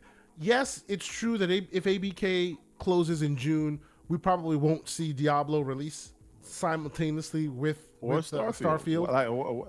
One of them should move. One of them will move. Yeah, I think that may be Starfield moves. Then you move Starfield. I wouldn't have a problem with that. That may be a factor in the equation, but whether ABK closes or doesn't close, whether they keep having to kick the can down the road because of legal reasons, of whatever legal reasons, that should not affect us gamers and our expectation that 2023 is the year that Xbox starts that flywheel they've been talking about for a long time, right? I still expect to see them firing on all cylinders, even if ABK continues to be a thing in the backdrop, right? I don't think that ABK becomes the new person, studio at Microsoft, because now they're part of it. Now our games will finally be right. They've been prepping for 2023 for a long time. Outside of ABK, I expect to see something come to fruition. What do you think? Well, just to add to that, right? and I think they said this on Xbox 2 yesterday. Jez talked to some of the people over there when he was in Brussels, and he said, like, listen, we're getting Activision to accelerate our plans. So we're still going in this direction. It'll just take us a little longer if we don't get it, right? So they're cooking with or without it. The question is, are they cooking with gas? And the gas are they cooking with rocket fuel, or are they cooking just with gas? Right. So this is the thing. I think even like, again, I singing the praises of Hi-Fi Rush again. You look at Hi-Fi Rush, you look at the things that they have in Game Pass already. We're talking about the Wolongs. We're talking about the Monster Hunters, right? That we're talking about the what do you call it? Like next month or this month? I mean. MLB, right? Oh, MLB, yeah. Right. Liza P is also coming, so they're knocking it out of the park with high-profile games in Game Pass. Their first party is knocking it out of the park, right? You have Minecraft Legends coming soon, right, in April. Right after that, you're going to have Redfall, which they're very confident about. If they're flying Colt Eastwood out and other people out to LA. Yeah, you don't just absolutely do that with regular games that are gonna just hit and be a 70, right? There's a lot going into Redfall. So and then if Starfield in June, and I think and a lot of people think Hellblade's coming at the end of the year. So when you talk about stuff we hear about Hellblade, boy, whoo, boy, if even a quarter of that is true, man. Even leave Activision out of it, right? Yes, they're cooking. Hi-Fi Rush, Minecraft Legends, Redfall, Starfield, Forza Motorsport, and then top the year off with Hellblade. They're cooking. That's gas, right? They're cooking. That's right. Absolutely. Right? So the rally is happening like right in front of you, right? And if you add Diablo and whatever the COD is for this holiday to that. Yeah. Right. And so, the chat is loving your screed there, sir. The chat. Why? Thank you. Thank you very much. Yes. So you're absolutely right. Absolutely. I think we're witnessing the rally, and sometimes we don't see it until after the fact. Yeah. But I think when we get to January 2024, we're gonna be like, damn. Yeah. Last year was more years like 2023. See, I'll still be on that train of, okay, last year was amazing. What about this year? What I need consistency, ladies and gentlemen. I need consistency. I don't need that we blow our load first, pause, and then you have another drought for 2-3 years where we give you nothing. No. Yes, and third parties will always be in the spot, and third parties will always supplement, and I'm looking forward to that, but I really need to see more consistency from them, and by and large, it looks like we're going to get that, so I'm super, super excited for that. Let's shout out to Jonathan Wilson also. Highlight that comment. Let's see. Yeah. Jonathan Wilson. Oh, where is Jonathan? I don't see Jonathan Wilson on here. Second to last. Everborn was. What? Which one? I don't see Jonathan Wilson. Right after come on, man. Right under beast mode. I see Punty under beast mode. That's weird. Maybe there's something weird. What are you seeing that I'm not, sir? You're missing a chat. You gentlemen really do make a great podcast duo. Please keep up the great work, my brother. I apologize. Maybe my thing is skipping me for some reason. What weirdness is going on here? Thank you, Jonathan. We appreciate it, shout out sir. to you, Mr. Wilson. Thank you, sir. Yeah, for some reason, it's not popping up on here. Man, we got to reset this thing. Apologies. But thank you for the kind words. We appreciate it. It's what keeps us going. So, and you being here and 136 folks in here live with us is what keeps us going. We're almost at 100 likes. Though. We're at 98 okay, we're likes. getting there. We're getting there. Don't we deserve almost it? There. Don't we deserve the likes? this man out here.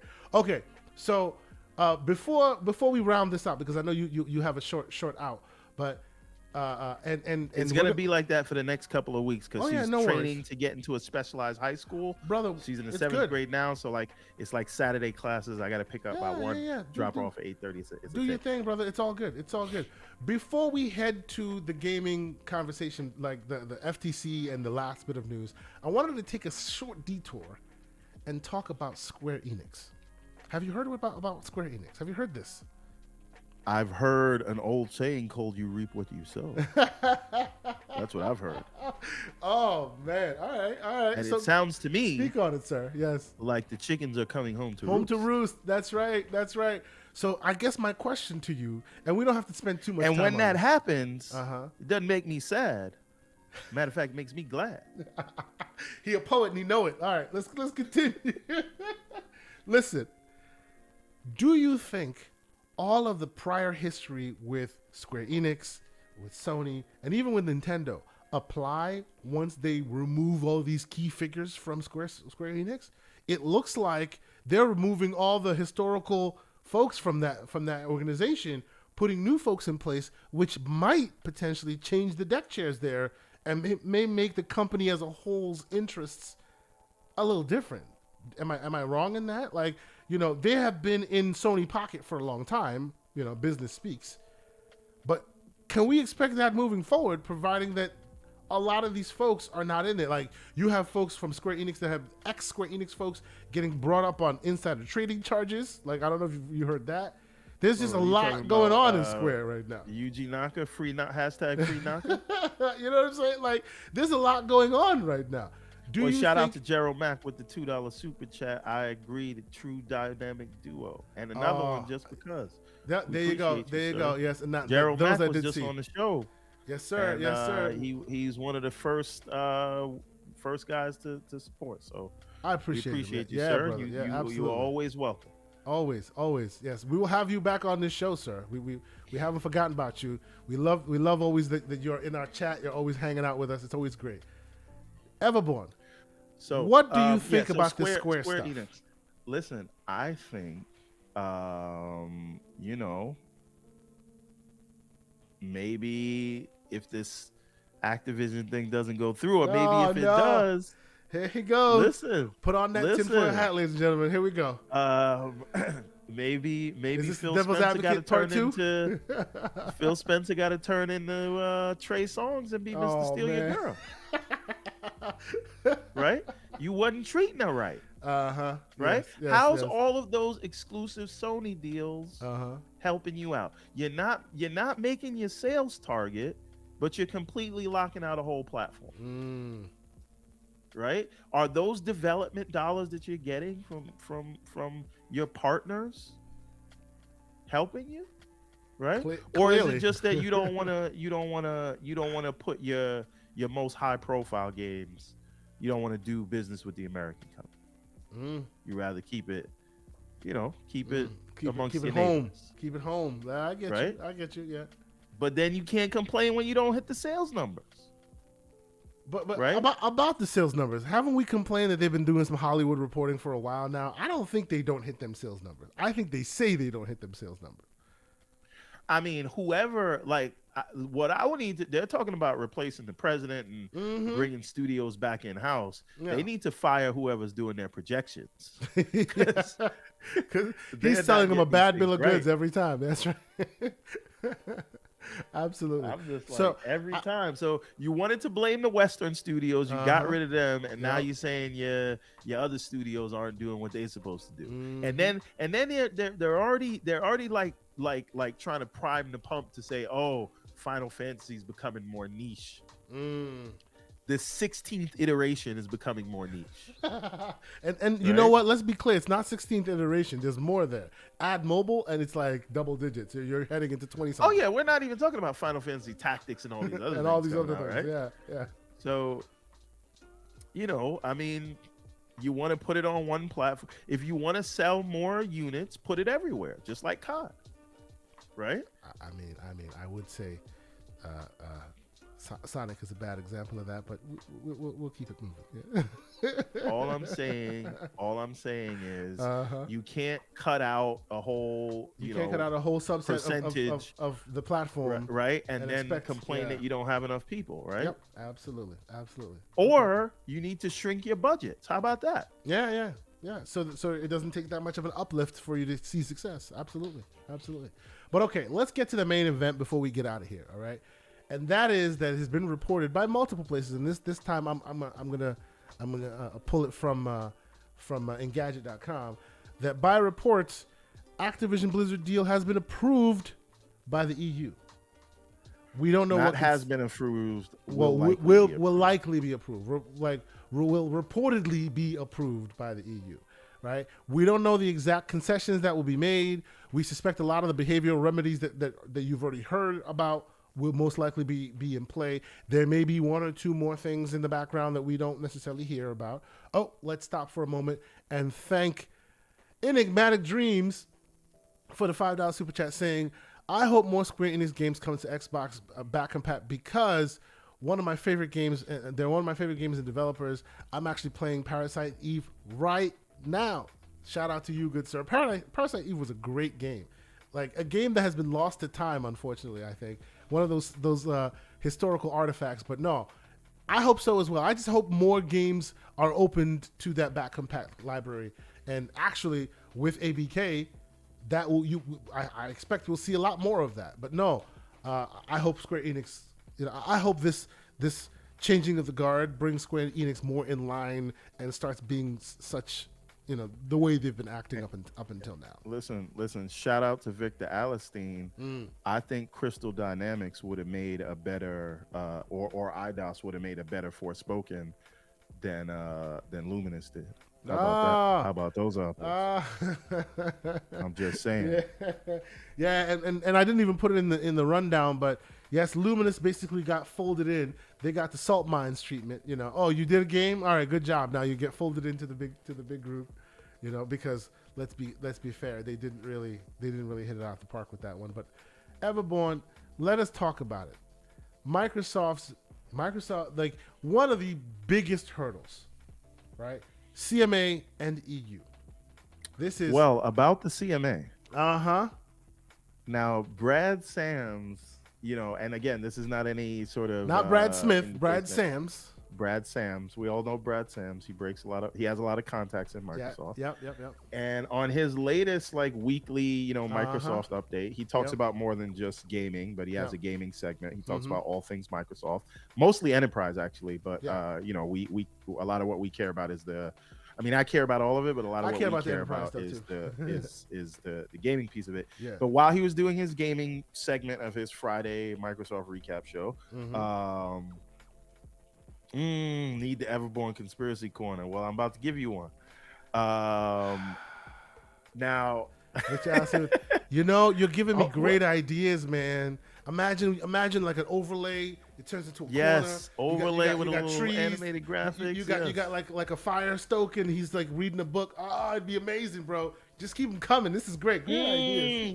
We could do like a Mr. Rogers thing where I'm in the sweater and I sit down on the recliner. Let us talk about the EverbornSaga in front of the fireplace with the corner? Leg folded. We may have to do it. We may have to do it. So anyway, that's great, bro. Actually, an amazing idea. That's so good. I can't stop.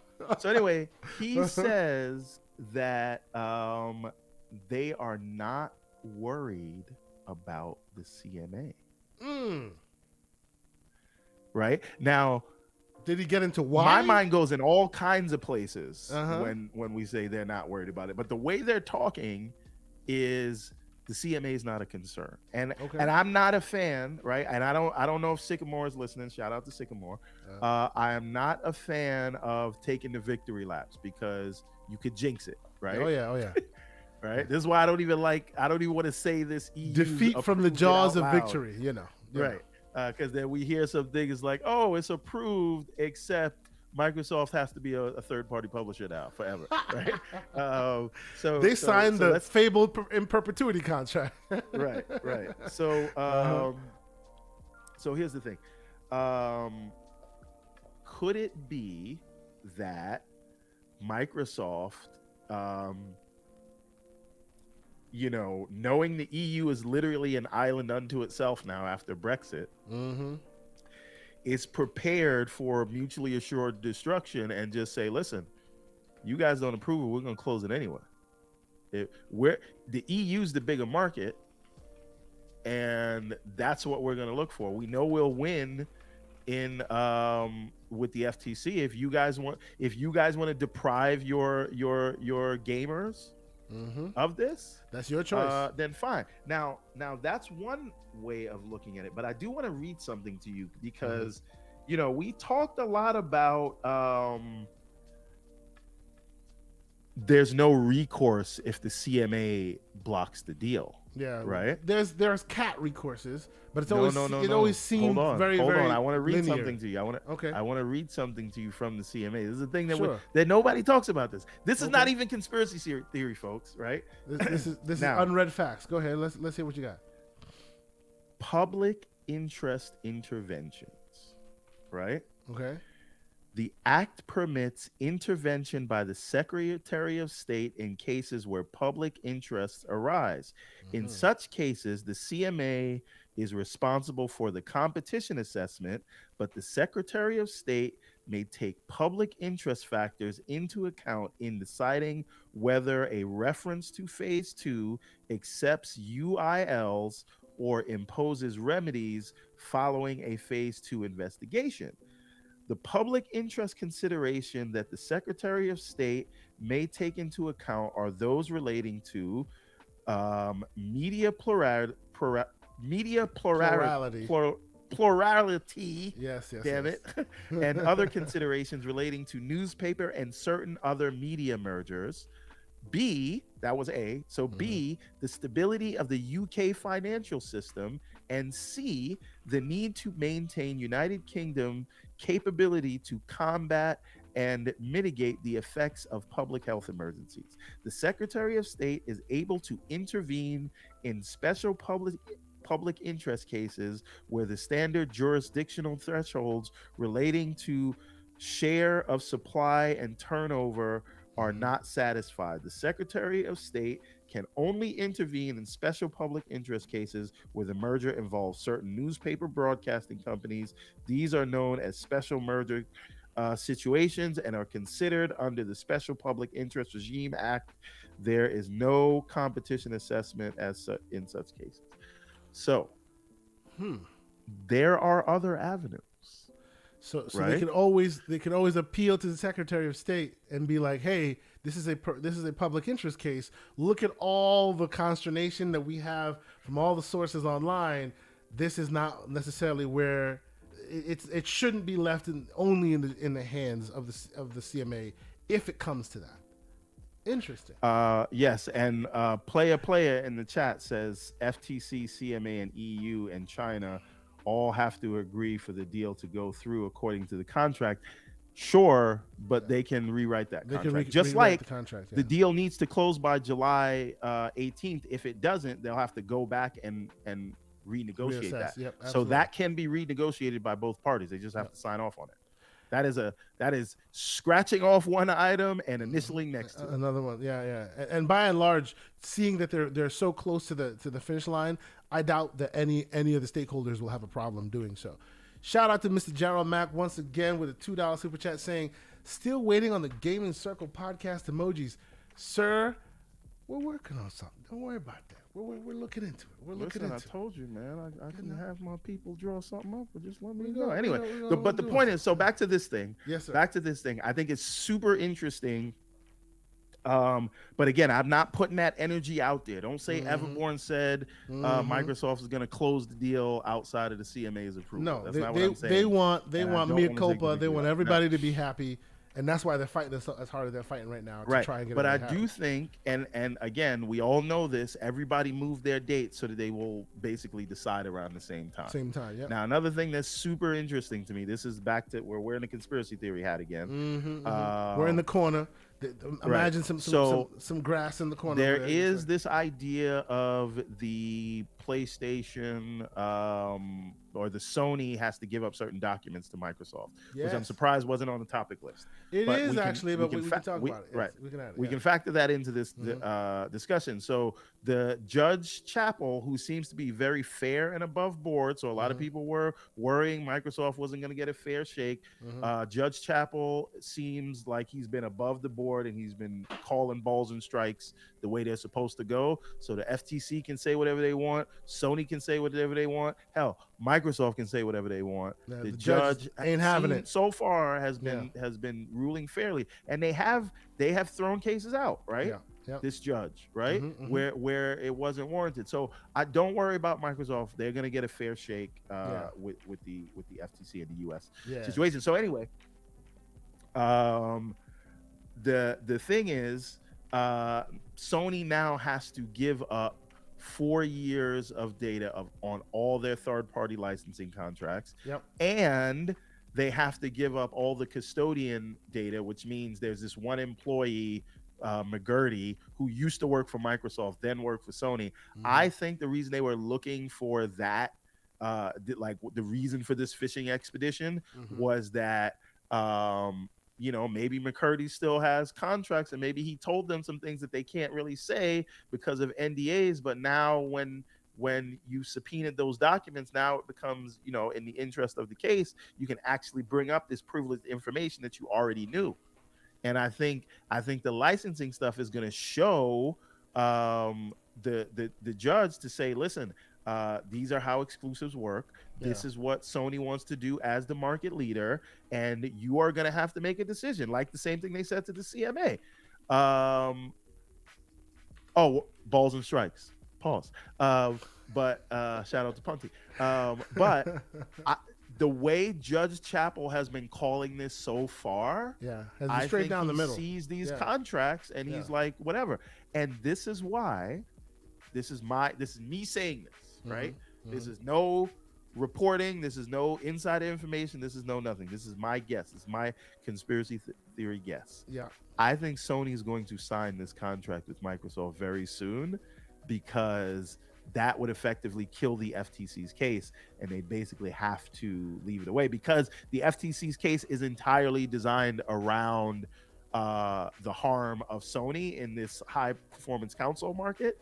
And if there is no harm, there is no case. And if the FTC doesn't back off at that point, maybe Judge Chappell throws it out in pretrial, which is not unheard of.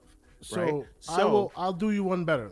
I think Sony never has to give these documents up because they signed the deal before it is relevant to them to give it further down that line, which means sometimes next week. Further down that line of thought, I think it's incumbent on them to do so 100%. Why? Because if they don't, those documents become part of the conversation. They become part of regulators' information that they can use later down the line, even after this whole ABK thing is done.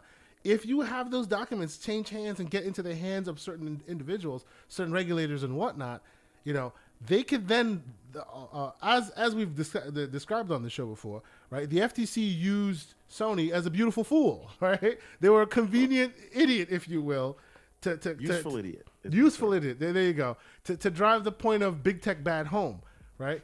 If they can't nail down Microsoft for that, and now they have a whole bunch of documents of you with your dealings and how you're dealing, and that don't all necessarily look above board, right? Because all the things that these regulators have been so focused on, you can most likely find that's the same exact kind of transactions in Sony's dealings. You're basically making yourself the new target. And it's not necessarily to talk about, the next time Sony decides to buy something. By and large, they can just come back and go, by the way, see those documents that you handed us like 6 months, 8 months ago? We have some concerns. And open a can of worms that they never wanted to open in the first place. So I really agree with you. Like Epic wasn't acquiring anything when the FTC came in and was like, give us $500 million because you're doing whatever, exposing information or whatever. So they can at any time open a case on anybody. So you're just giving, and again, the FTC will smile with you and use you right now, and you're like, you're doing our bidding. Great, fantastic. Now guess what? Look what you're doing in this market for competition. So again, the judge would effectively, right? If you look at Sony's, and again, there's nothing wrong with Sony doing what they do. Exclusives are a part of the business. But this whole case is designed around effectively saying that foreclosure, aka exclusive content, should be illegal, right? Because that's what they're saying. This deal is illegal because it gives Microsoft the potential to make exclusive content, which they're saying is effectively a bad thing. So if you are saying that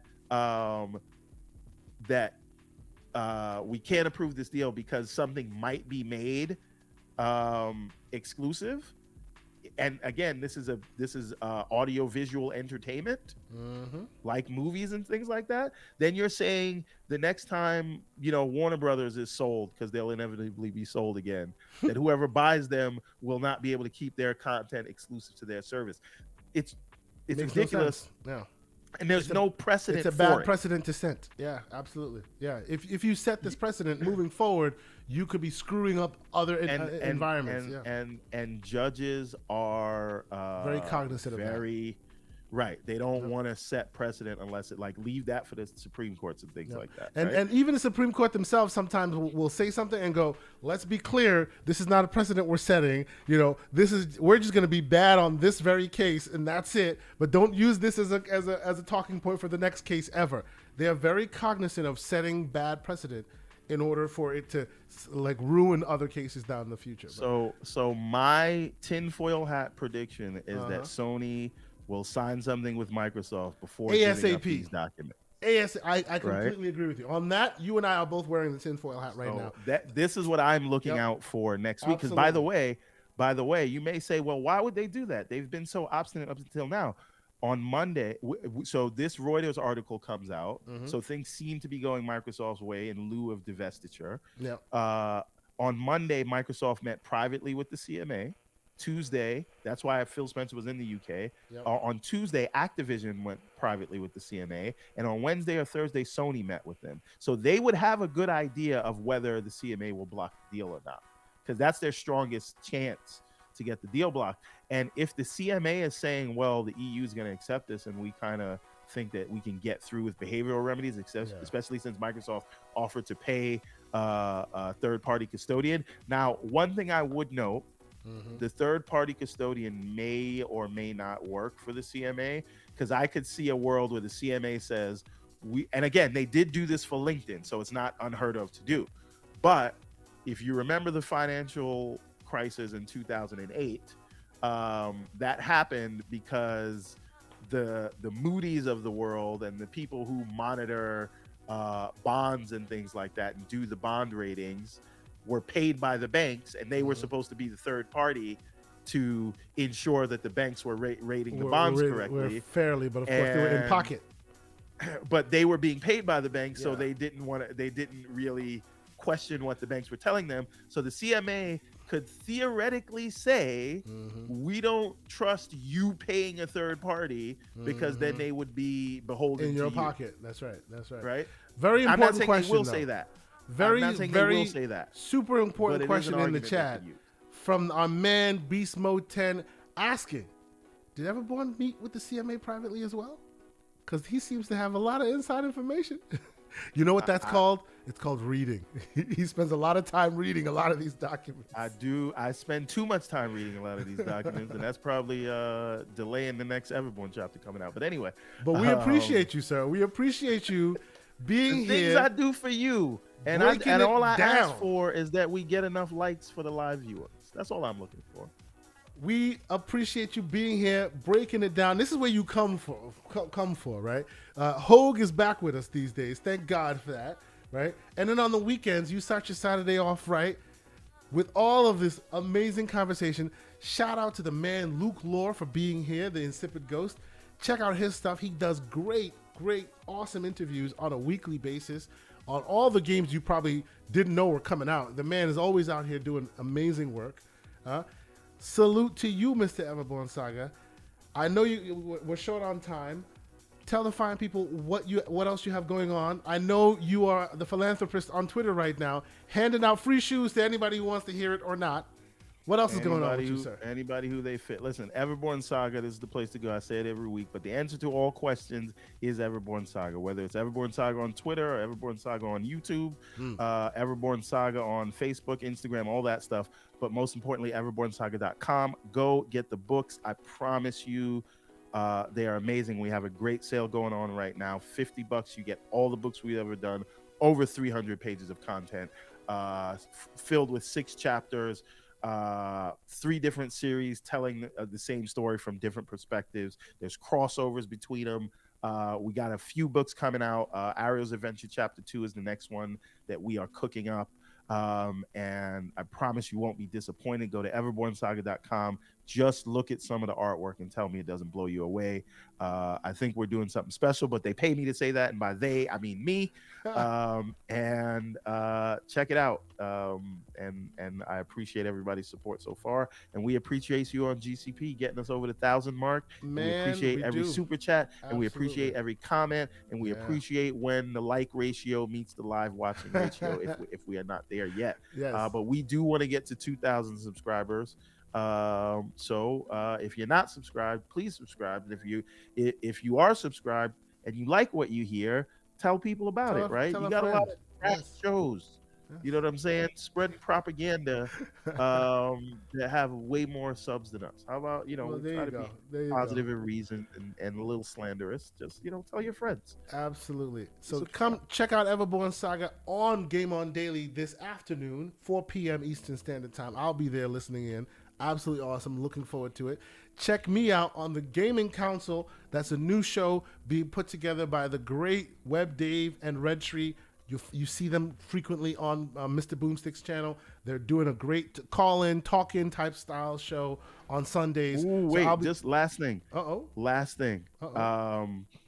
SoftBank ARM rules out UK listing. Oh, yeah. Right? We were talking about that in the DM. Investment appeal is unraveling as ARM heads to the US. They're going to the US. The reason for this, because they've been, because of Brexit, a lot of people are saying they don't want to do deals there. So if you block a deal like Microsoft, people gave Bobby K a lot of slack for saying Death Valley. Yeah, but what are you going to do for business? Like people, this is actually having effects where your people are saying we don't want to do deals here.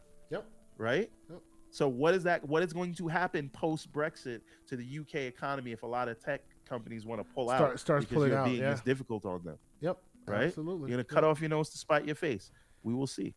And shout out to Infinite Umbra. We see you. We see you, player. We see you here. We see everybody. Now, we could go on far longer, but we have family to attend to, life to get to. So we hope you enjoyed the amazing conversation. I will spend some time to clean up the show notes down there, add all the amazing conversations we had, the links. Check out the videos, slow-mo. Check out all the stuff from Blessings video as well. I'll put all that in there as well. Thank you guys so much for being here on this great Saturday morning. We're going to be in these streets some more. Catch us, myself, TKO Sante, Xbox, PlayStation, all the places you want to find me, and Mr. Everborn Saga. And until next week, we say keep it gaming and have a good time. Have a good weekend, y'all.